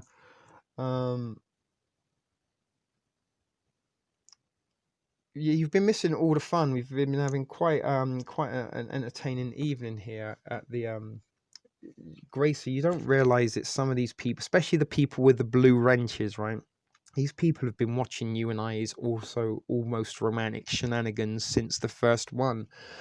And a little bit before you got here, we were kind of talking about how our out and about adventures are turning into a real life reality show, and we're gonna try to make our own friend, or maybe even Frasier, because we've got the skyline like Toronto. They had the needle in Frasier, but we need to make ourselves a kind of sitcom-esque intro where we might have to dance in fountains at Nathan Phillips Square and then kind of lean or sit on or stick our heads through the letters of the Toronto sign. You know exactly what I'm talking about. So yeah, we've got the kind of my virtual family and my new Toronto Truth crew. That's what we're calling ourselves from here on, by the way, Toronto people. Can I be Daphne? You can't. Daphne was in Benny Hill. If some of you don't know, she's actually very embarrassed to talk about Benny Hill, and he was a little bit of a weirdo, paedophile type, don't sit on his knee at the Christmas party type uncle. Yeah, we were talking about Frasier in the Uber ride on the way home. And I had to get out of the car, but yeah, I used to like Frasier. Tossed salads and scrambled eggs. Oh my. But yeah, we might have to come up with a little intro for our next escapade. We've got a day tomorrow. Grace, do you want to ride your bike with me to where was it? Woodbine. Some of the guys are meeting up again at Woodbine tomorrow at the beach. And although I still haven't quite recovered from last week, and to answer your text, let me show you my leg. Hold on a second. It's all wrapped up at the minute. It's very painful. The rain today killed it. I still need to finish the fizzy milk powder. Oh, you're working tomorrow. That's a shame. Because I was kind of like hoping that somebody younger and fitter than me might like be able to sort of push the bicycle along a little bit. I want to be the mystery. Yeah, made it. We need to get some of you guys. This is even more of a reason why we need thrift stock, because you can come and meet the stars of Tea and Friends. You see, it'd be like going to Comic-Con. We could have Gracer could have a little booth. Robin could have a booth, and she could sit there and charge you like $5 for an autograph, $10 for a signed picture. And $25 for your very own selfie, and for $50 you record a little message, so you can upload it onto your social media. And that's why we need to get. Oh my god, the fizzy milk!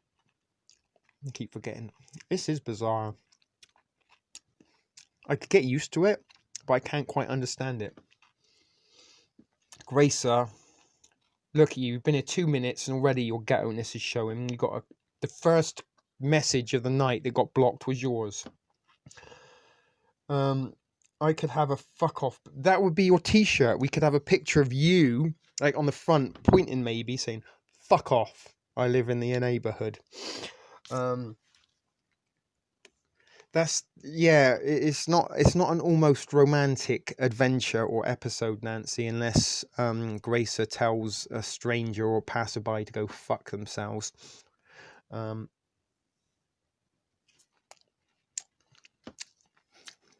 oh God, the fizzy milk just got in the tooth that I broke. Oh, oh,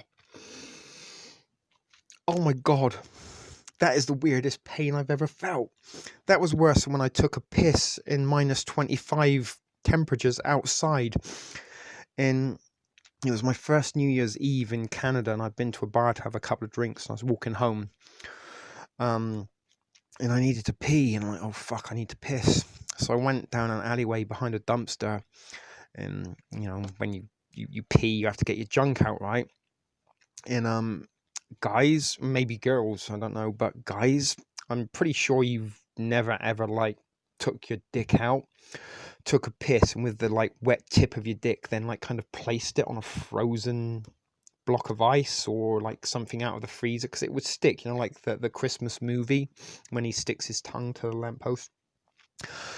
It was a little bit like that. It's like being circumcised by an ice razor blade. This like sharp pain of icy, it like kind of hit my Jap's eye, and that's like what you call a split in the end of your penis. It's probably a little bit racist now to call the split in the end of your penis your Jap's eye, but I don't know what else to call it really, in the new improved politically correct environment. But anyway, it kind of like, once the icy frigid wind, it really was like circumcision.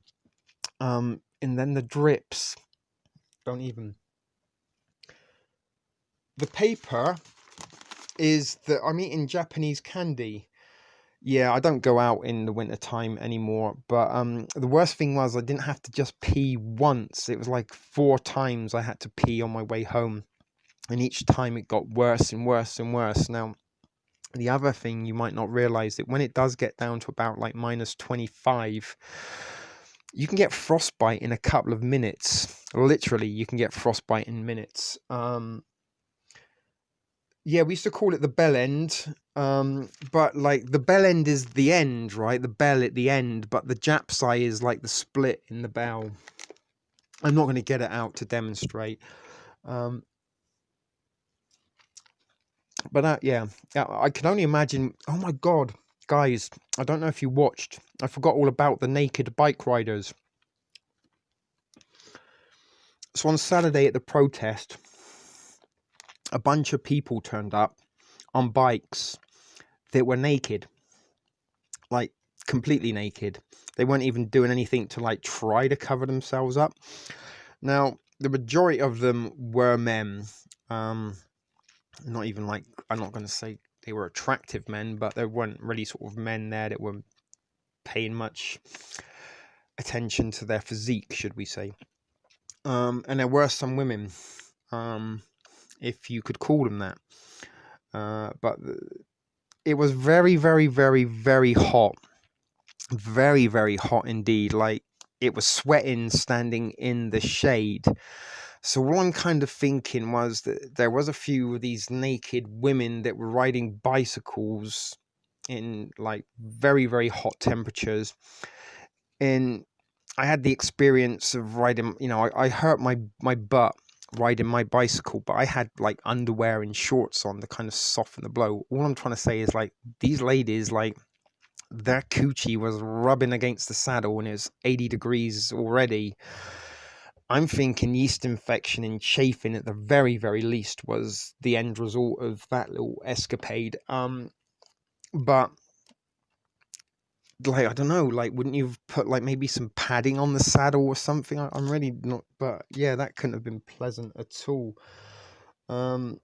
The smell, yeah, because the other thing, some of these guys had some big hairy asses on them, and all I'm kind of thinking is like hairy fat guy ass sweat dripping down onto a bike saddle, and then kind of, because it was so hot, it was like probably just been dripping down the stem into the bike itself. All right, no one give me $100 to snort a line of fizzy milk, so I finished the fizzy milk. Bell ends.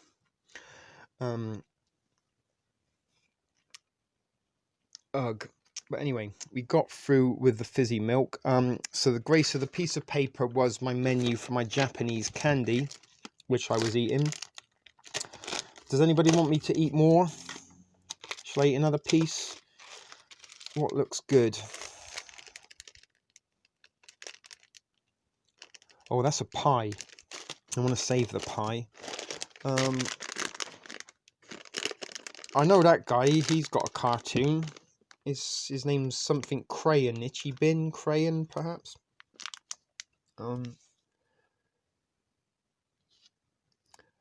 Yeah, I didn't get, like, once I got, like, I mean, close. I was about at least 50 yards away, and I could realize, yeah, you don't want to be getting any closer than this. And there was one guy that just was, like, kind of waving it around like it was a fucking baton or something. He was like a few more shakes, and we were gonna get the money shot. Yeah, and like, because there's lots of potholes as well, like in Toronto. I noticed that when I ride my bicycle and I'm boom, boom, boom, boom, boom, and I'm just imagining like bare coochie on, like maybe I don't know if they'd had a few kids too many, then there could be danger just like kind of sliding over the saddle altogether. Yeah, very disturbing, very disturbing. So I'm going to put the Japanese candy away now. That was probably far too much sugar. Now let's eat this. Let's eat this one before we go. Yeah, but it was the one that climbed the tree. Like, I kind of wanted to film them, but at the same time, no, don't give them attention. That's what they want. But I don't know how they can kind of get away with that legally. Ooh, my goodness. This smells of, like, artificial pineapple. But look, it's like tablets. Wow, this smells amazing. Absolutely amazing. But can you see? It's like in a blister. Oh,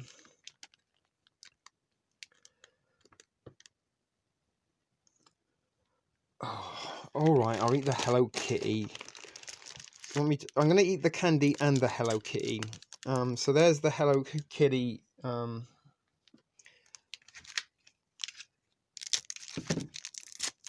Suck. Oh my god, it's stuck to the wrapper. You know when you get them and they stick to the wrapper? Yeah, it's stuck to the wrapper.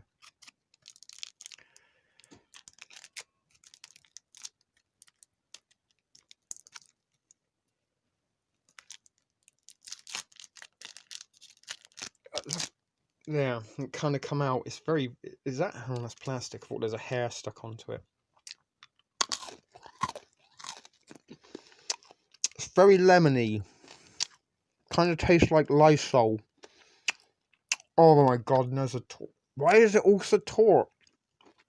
Like every piece of this candy is like made my eye water.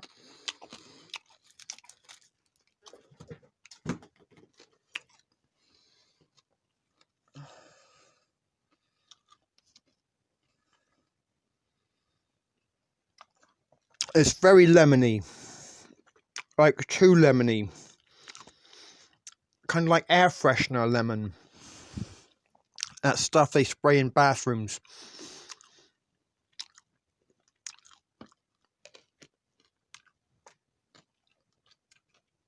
Right.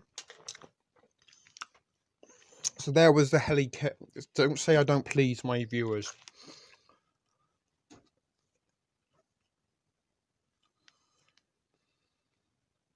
I don't know. But this is the smell. This is just very interesting to me because it's like in medicine style packaging that you got to kind of. Am I doing it right? Alrighty.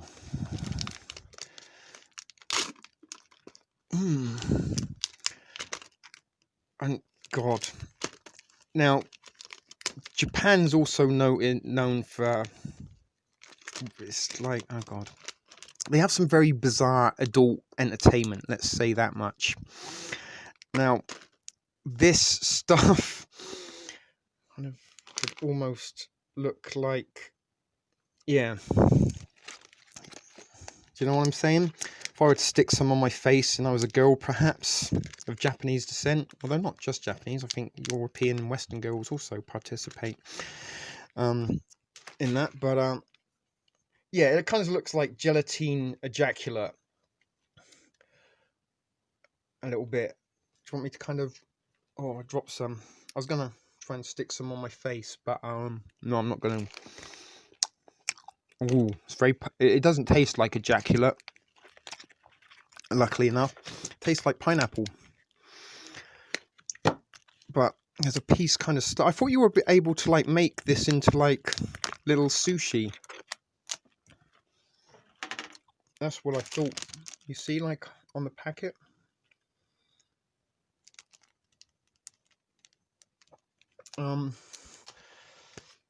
This is very, very sticky.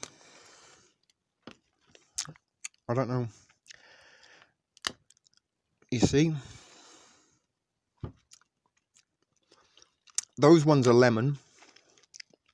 The ejaculate looking stuff, that was pineapple. These ones are definitely lemon.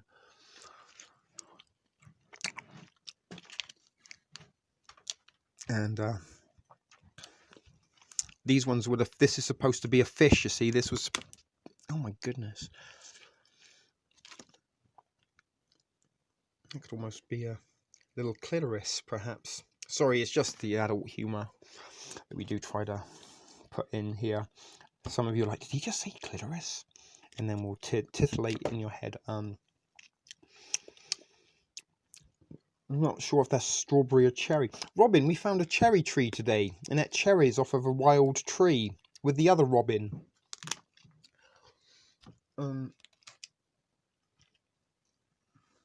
Like Krabby Patties. Oh yeah, like SpongeBob.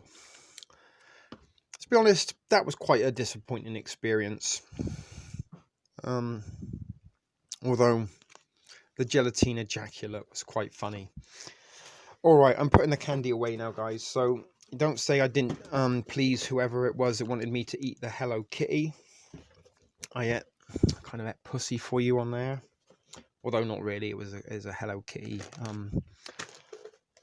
popsicle. Was that a popsicle or a sucker? This stuff, though, we will bring this out, I think, tomorrow or Saturday. That is squid jerky. And I'm almost certain that's going to taste like hooker vag. But maybe we can get Gracer to try some. See if she knows if it compares. Not saying that Gracer's taste hooker vag. At least I hope not. But squid jerky, I can't imagine anything is going to be good about that, to be quite honest with you. But it's a very popular thing. You can buy this by the carton. You can buy cartons of it. So I'm guessing it's not that bad. It's always like, you know, because Toronto's not exactly close to the ocean. I always kind of get a bit weirded out by people here who make a big deal about eating sushi or like calamari. Let's get some calamari. It's like, really? We're not that close to the ocean, folks. How fresh do you think it's going to be, especially in the middle of February? Anyway, moving on. Oh, I had some little pokey sticks there. They might be for another one. So I think I've eaten all the gelatine-based candies. So we've got our Japanese Kit Kats left. And these weird things, these are some chocolate balls. Those are giant, like you get 3 giant potato chips there.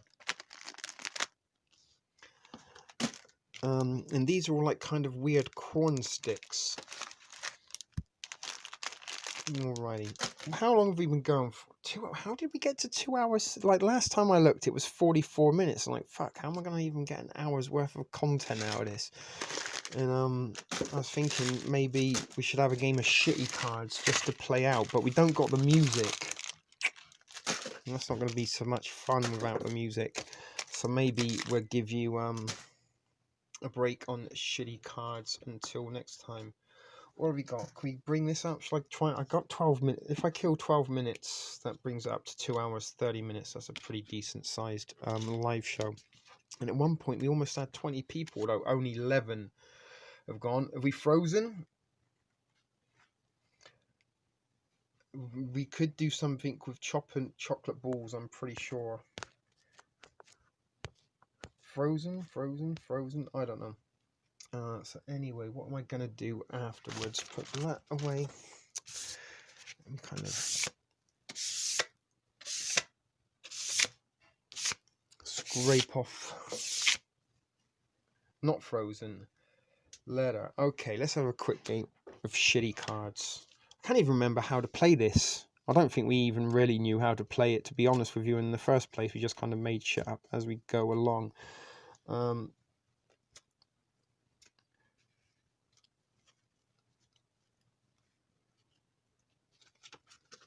Somebody, SpongeBob signs autograph. Okay, so this is usually better with the music, if you remember, guys.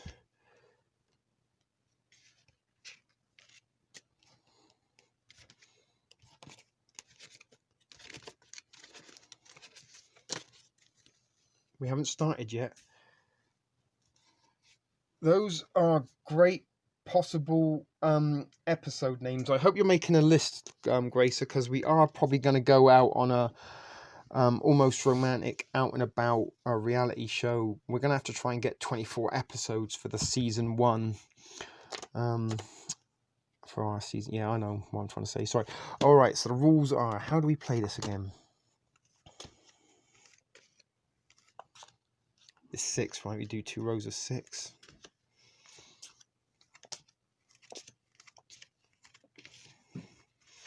All right, now Medea, Robin, Grace, so you're talking about entertainment. This, we do, oh man, I feel so fucking bad that we haven't got the music. And I can't even get it up because the other phone's dead now. There is music for this, but we're not going to be able to have it. Okay, so the first card is a 10. So, I don't know if you can see. We've got 12 cards.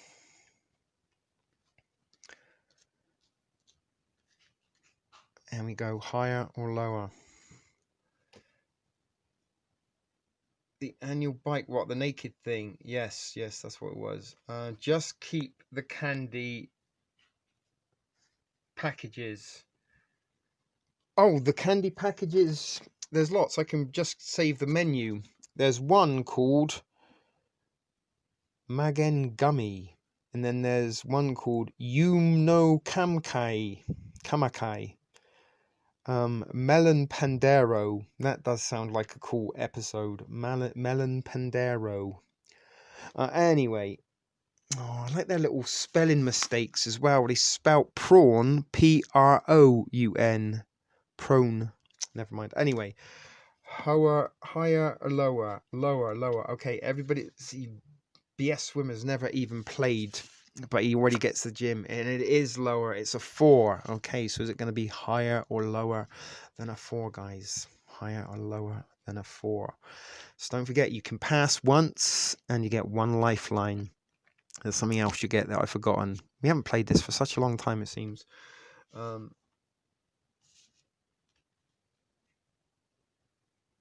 Higher. Becky Pitt. No, is Judy Bell here? Did Judy Bell go to make dinner? And I bet she's kicking herself now. She's got her little buddy Tang Ting in Shanghai on the phone. Okay, they're playing shitty cards. I'm going to put a $50 on 4 being higher than a 10. Higher. It's a king. So is it going to be higher or lower than a king? And this is called shitty cards for those of you that are new, never joined in Tsp TV live. Shitty cards. There is actually music to this as well, but unfortunately, due to the fact that the other phone's dead, we don't got it now. So lower than a king, Christina, Becky Pamplin, lower. Is this card game go fish or go shit? Go fish would be good. No, we just go higher and lower. And believe it or not, this gets very competitive. And if Judy Bell, bless her, was still here, she gets right into the Price of Right mode. She's like, higher, lower, damn you, everything lower. Which is why we don't see. Look, I'm going to bring these. We can play these live in the park. Maybe we could make money from this somehow. Gracer, Robin, if you get bikinis, you can be like the beautiful assistants, and maybe we could get Medina a magic wand. You could be like, oh, step up, everybody, play shitty cards, win a prize, win a night with a beautiful girl in a bikini. There's not going to be a night that they don't win the prize. It's just the carrot and the stick. But anyway, what we're saying, lower than the it's an ace, and aces are wild. They can be low or high, so it doesn't matter. Your next card's like a free turn. It's a 7, worst card possible. So is it going to be higher or lower than a 7? But yeah, Robin and Grace, so if you get bikinis and high heels for the weekend, maybe get your legs waxed. We don't want any like stubble on cam. This is HD. Pick that shit right up. And you can be the glamorous girls that turn the cards round, just like on a real quiz show. You might need to put lots of glitter on as well. Ooh, see the 7.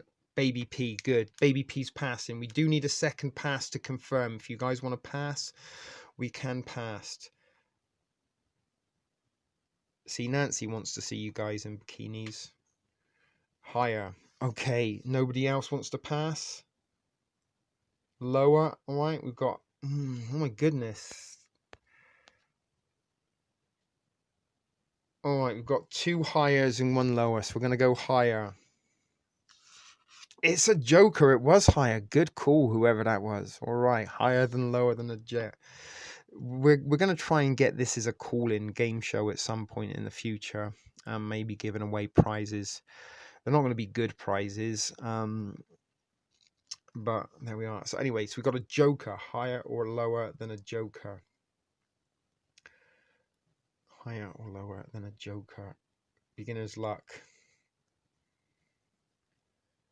Lower, lower, lower. Lower than a joker. It is lower than a joker. It's 9. So on to the second level. Good job, guys. You got all the way through the first 6 cards without so much as missing a beat. Still have all your lifelines in check. What are you agreeing to, Grace? Wearing bikinis or not wearing bikinis? Tastes like... oh, I've already eaten the air freshener candy. Would be fun to play for random items people have. No, like, yeah, we could play for random items. I'm just talking about strangers. We could hustle for money. Like, maybe you could be one of the plants. You could walk by and we'd let you win.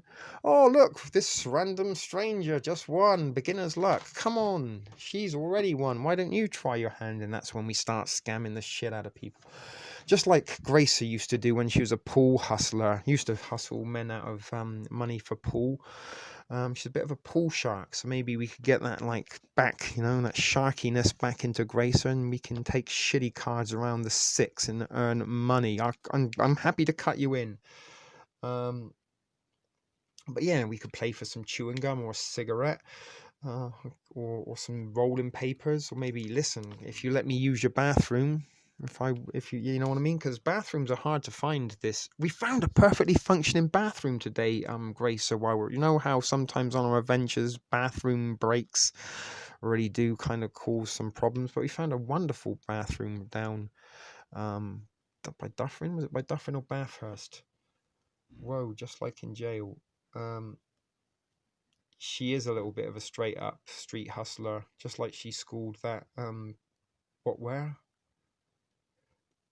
it was yeah, it was by Bathurst and Dufferin, and we somehow also stumbled into a crackhead outside gym. There are guys like smoking crack and working out, and quite a bizarre. We really should have been recording, but there was far too much rain, and we kind of started to eat cherries on a tree. We found a cherry tree, and then I went to try and pee behind a bush, but found an actual functioning bathroom that was really nice. It's pink and stuff. I think it was a girl's one, to be honest with you. But there was no like piss stains up the wall or nothing. It was very, very nice, and it was very rare to find a public bathroom that didn't have syringes in it. Anyway, we always have adventure, but not bathrooms. Anyway, higher or lower than a 9, guys? Let's get back to shitty cards. Looks like we're going to be going over the 2 hours and 28. Oh my, I like how the fact that baby Pamplin, who's working at a hospital, damn, I gotta go to ER, but before I go, lower. Someone could be dying. They're like their spleen could be sticking out of their asshole right now. Guys, I hate to do this to you. It's a queen. It was higher, but that's your one life. It's okay. You get one life. So anyway, higher or lower than a 9? If all else, in Medina is using some English slang there, and fanny isn't butt. That's vagina. English for vagina.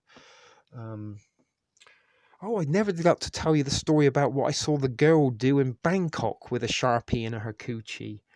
But she drew a picture of Mickey Mouse anyway. She kind of like shoved it up there, and then I went to a show in Bangkok, and funny enough, it's called a pussy show. And when you go to a pussy show, various Thai women show you things with their vagina. Some of them blow up balloons, some of them shoot darts, some of them shoot ping pong balls. But this one lady, she was like the main attraction. Although she was a little bit old, past her best, I'm not going to lie, but still holding it up together. But anyway, she kind of got onto the stage of the pussy show and had a little walk around, sort of wiggled around, squished her tits together and sort of poked them in the faces of a couple of the guys that were stood on the bar. Anyway, she pulls out a jumbo marker, takes the lid off, walks around with a jumbo marker. Hey everyone, look at me, I've got a jumbo marker. And then she gets out a piece of paper, and she takes the piece of paper and she puts it down on the floor. I've kind of given away the ending of this story already. But anyway, she kind of taped the paper down onto the floor. And it wasn't actually the floor, it was like kind of like there was a bar, and you sat around the bar, and then in the middle of the bar there was kind of like the barman and then the stage. So she kind of sticks this paper down on the stage, and then she kind of shoves the marker up there just to get it into place, and then she kind of squats down on the paper, and like for about 10 minutes she's just wiggling her hips around, do do do do do do do, kind of like, you know, do do do do do do do do do do do do do do do do do. And anyway, 10 minutes later she kind of gets up, she takes a pen out, pulls it out, sticks the lids on, walks it around, and then she comes back and she picks up the paper. She takes the tape up, and then she holds up the paper, and there is a picture of Mickey Mouse. She drew a picture of Mickey Mouse, and then she wrote, "Welcome visitors from Europe, America, Asia," and a whole list of other places. Sorry, I had a burp in the pipe. It was the fizzy milk. And then she sold the picture to one of the tourists. That would be, you know, you sometimes have pictures that monkeys draw, or an elephant, with they give the elephant some ecstasy and LSD and then some paints, and it paints some shit. And they sell the painting of the elephant. But a Thailand, you know, a Bangkok hooker's painting of Mickey Mouse she drew with a Sharpie. It was stuck up her coochie. That needs a museum. Do you know what I mean? Fuck Van Gogh. He just chopped his ear off and painted a fucking vase of sunflowers. But he had hands. You know, this girl, she had both her ears and just shoved the Sharpie up her coochie. But anyway, higher or lower than a 9? Al, hello, darling.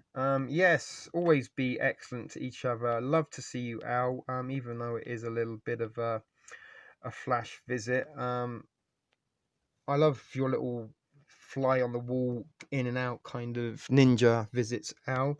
But yeah, that was quite a talent. I can only imagine some of the things that the Bangkok hooker could have done. Almost had a little bit of a crush on a Bangkok ladyboy, but that's another story for another show.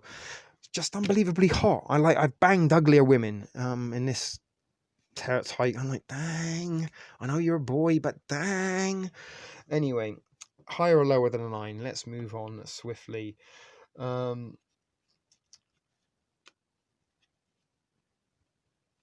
Higher or lower? It is lower. It's a 6. It's a 6. Moving swiftly on. Okay, higher or lower than a 6? Higher or lower than a 6? Is that lower than the 6, Gracer? Gracer, did you just go and try and find a magic marker? Because we could make a lot of money if you can learn how to draw Mickey Mouse. We could get a little booth, a gazebo. Just set up a gazebo in the corner of Kensington. Just get a couple of curtains and start our own like circus, barnyard freak type show. Although you're not a barnyard freak. But anyway, brilliant. So we're going higher than a 6, higher than a 6, higher than a 6. Oh, it's a 3. It was lower, so that's kind of game over already, guys, because there's only 3 cards left. I am no artist. It's okay, just draw a Matchstick Man. They'll be happy with that. You don't have to draw Mickey Mouse. Just the thought that counts. It's a story. The guys that go back to wherever they are. Oh my God, I was in Toronto and this girl drew this Matchstick Man in a gazebo in Kensington Market. Not going to tell you how. She didn't use her hands. And Nika, there you are, my little darling. You're one of the Gusset girls tonight. Is Almel about to arrive? Where is she? Nika. And now Nika, Gracer, bless you, she and Almel were going to move in together, and then I was going to try and find a way of jumping the border and move into Texas so that we could have had our own real life Three's Company type sitcom. But the likelihood of me jumping the border and navigating my way to Texas anytime soon is unlikely, let's put it that way. And we also kind of need Almel to also get divorced and be made homeless for that to happen. So we don't really want Almel to be divorced or made homeless for us to have our own virtual reality sitcom type deal. But we have got ourselves our own kind of real life reality show, almost sitcom thing going on here in Toronto with T and friends, and some of those friends are kind of guest starring tonight.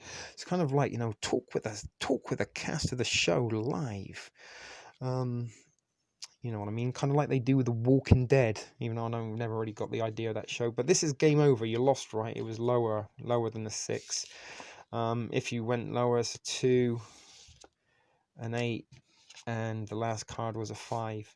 So normally we play 3 rounds of shitty cards. We're not going to play 3 rounds tonight. Without the music, it kind of isn't the sound the same. And somehow Bangkok vagina stories of I don't know, something. We should. Christina's going, so Christina's got, so one leaves, one arrives, kind of like Hydra. You chop one head off and another one appears. But I'm going to be wrapping this up very, very shortly, guys. And let's try and, me and my anal, let's try and end it on a round figure. I'm looking, we're at 236 at the minute. 240 or 245 might be a good time to wrap it up. But we've got no rules and regulations. We can kind of ad-lib it from how. Did anyone even learn anything tonight? Probably not. I'm not thinking we did. I can always go and play with some of the more oh wait, the effects. This is always fun because this is something we've never had to do before. Wait, here it comes. Ta-da! And this is going to be a hand job. Okay. And what else can it do? Who's going? Christina. Wait, Christina. Don't go yet.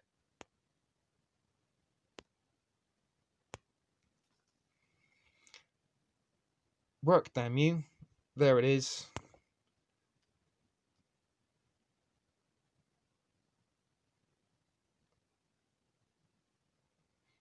I don't know. I think mustard and ketchup, you can... Thank you for watching. Laughter is the best medicine sometimes, as we've often said on this. We do have quite a lot of laughs from time to time. We have more laughs than we have tears. Ta-da! And that's just the ones that are great. Now there are fun. Do you want to see some of the love ones? Love will tear you apart. Good, Grace, are you going just because you want an emoji? Okay. This one's for you. Time to say goodbye.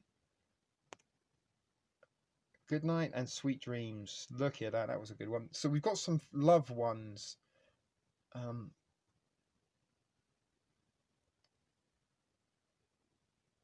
Oh, look at that. That was cool. That's the only one I can use. The rest are locked. Anika, if you don't know, Gracer is the girl that features in the Almost Romantic episodes. Look, here's some more love hearts.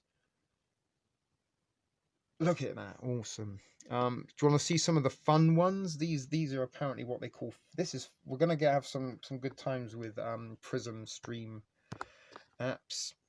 Oh my god, this one looks awesome.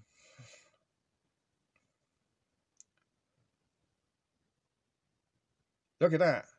Oh my god, that was brilliant. Let me do that. Oh, what does this one look like? This looks like a green bell end.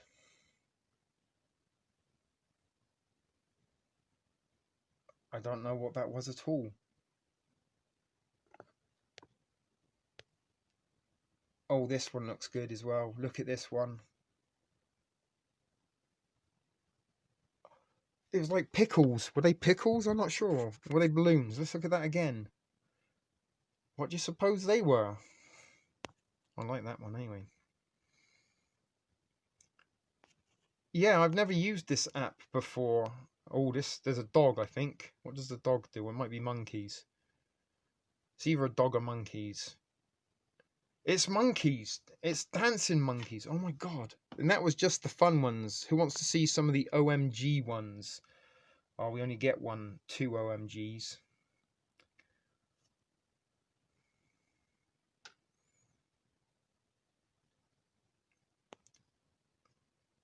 What does this one do? It was a tomato. There are some angry ones. This is some angry sweet corn. Failed to see the relevance of sad. Who wants to see the sad ones? Everyone's going now, so I'm going to go. This is just me killing a few minutes time with some of the gadgets that I didn't know that this app could do. Who wants to see the awesome shark?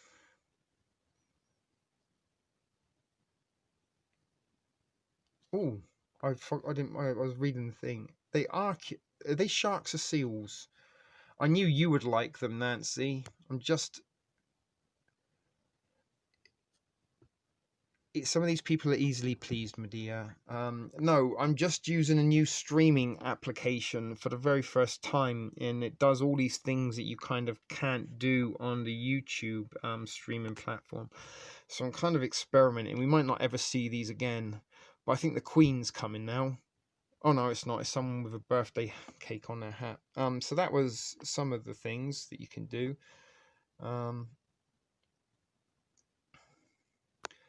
Don't forget, we've got the butterflies. Or those things.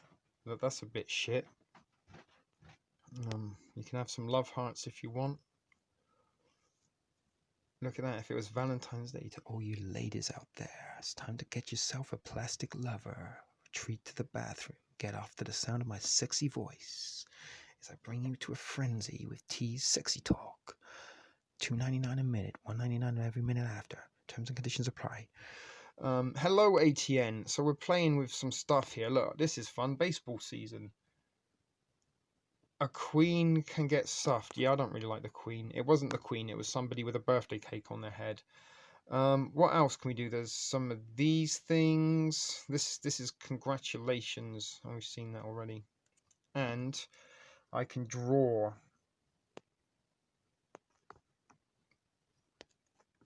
No, I can't. I thought I could draw then, but I can't.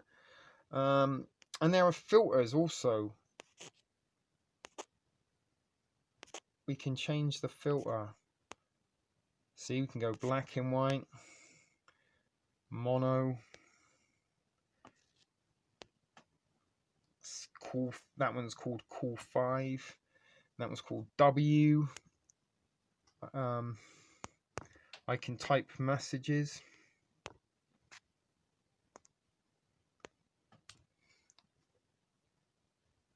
But anyway, ATM, we are going to be wrapping this up really, really shortly.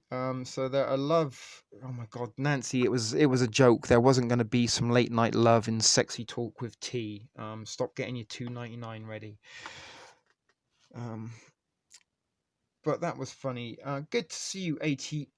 Although we are about to wrap this up. Look brilliantly. I've almost dragged that out to 2 minutes and 4. That was the whole purpose of the pressing the buttons guy, just to get me close to the 2 hours and 45 minutes mark.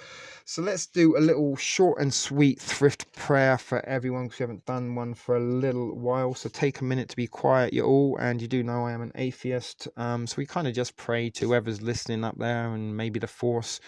We ask whoever it is up there to, just keep a watchful eye on one and all, make sure that we're all safe and tucked in tonight, and we wake up tomorrow and don't have to go without any of the things that we need. And we continue to find like-minded individuals that kind of suit and nurture our individual characteristics, as well as strengthen our community. And we ask you to continue to guide us in the right direction, and make sure that Nancy doesn't get too inebriated when she's drinking her wine down there in Louisiana, and we hope Becky Pamplin doesn't have any too many emergencies in her hospital tonight, and we hope that Gracer doesn't get any magic markers stuck or lodged in inappropriate places while practicing drawing Mickey Mouse pictures. So thank you, the Force, for continuing to bind us and penetrate us and look after us. Amen. Namaste. Allah Akbar. May the Force be with you. Thank you very much, guys. So anyway, we are going to go out for I'm going to go out for a spliff in a minute, ATN, but we have been going on for nearly 2 hours 45 minutes. Most folks have gone and said good night. Indeed, one love. We don't need another one. I was going to start singing the Sown Roses then, but I stopped myself immediately because I'm not that good of a singer. But anyway, guys, thanks for joining me, especially the Toronto crew. Hope to be seeing you guys soon. Welcome to the Thrift Fam. Thrift Fam, welcome the Toronto Truth crew to our massive. We are growing in structure, and our community spirit is getting stronger. We've got an actual community. We've got a virtual community. One day, maybe we will all be together as one. Take care, guys. Thanks for watching. It has been a shit video production. It has been TSP TV. I am the Thrift Store Prepper. We'll see you in the next one. Till then, keep it thrifty. And remember, guys, be excellent to one another.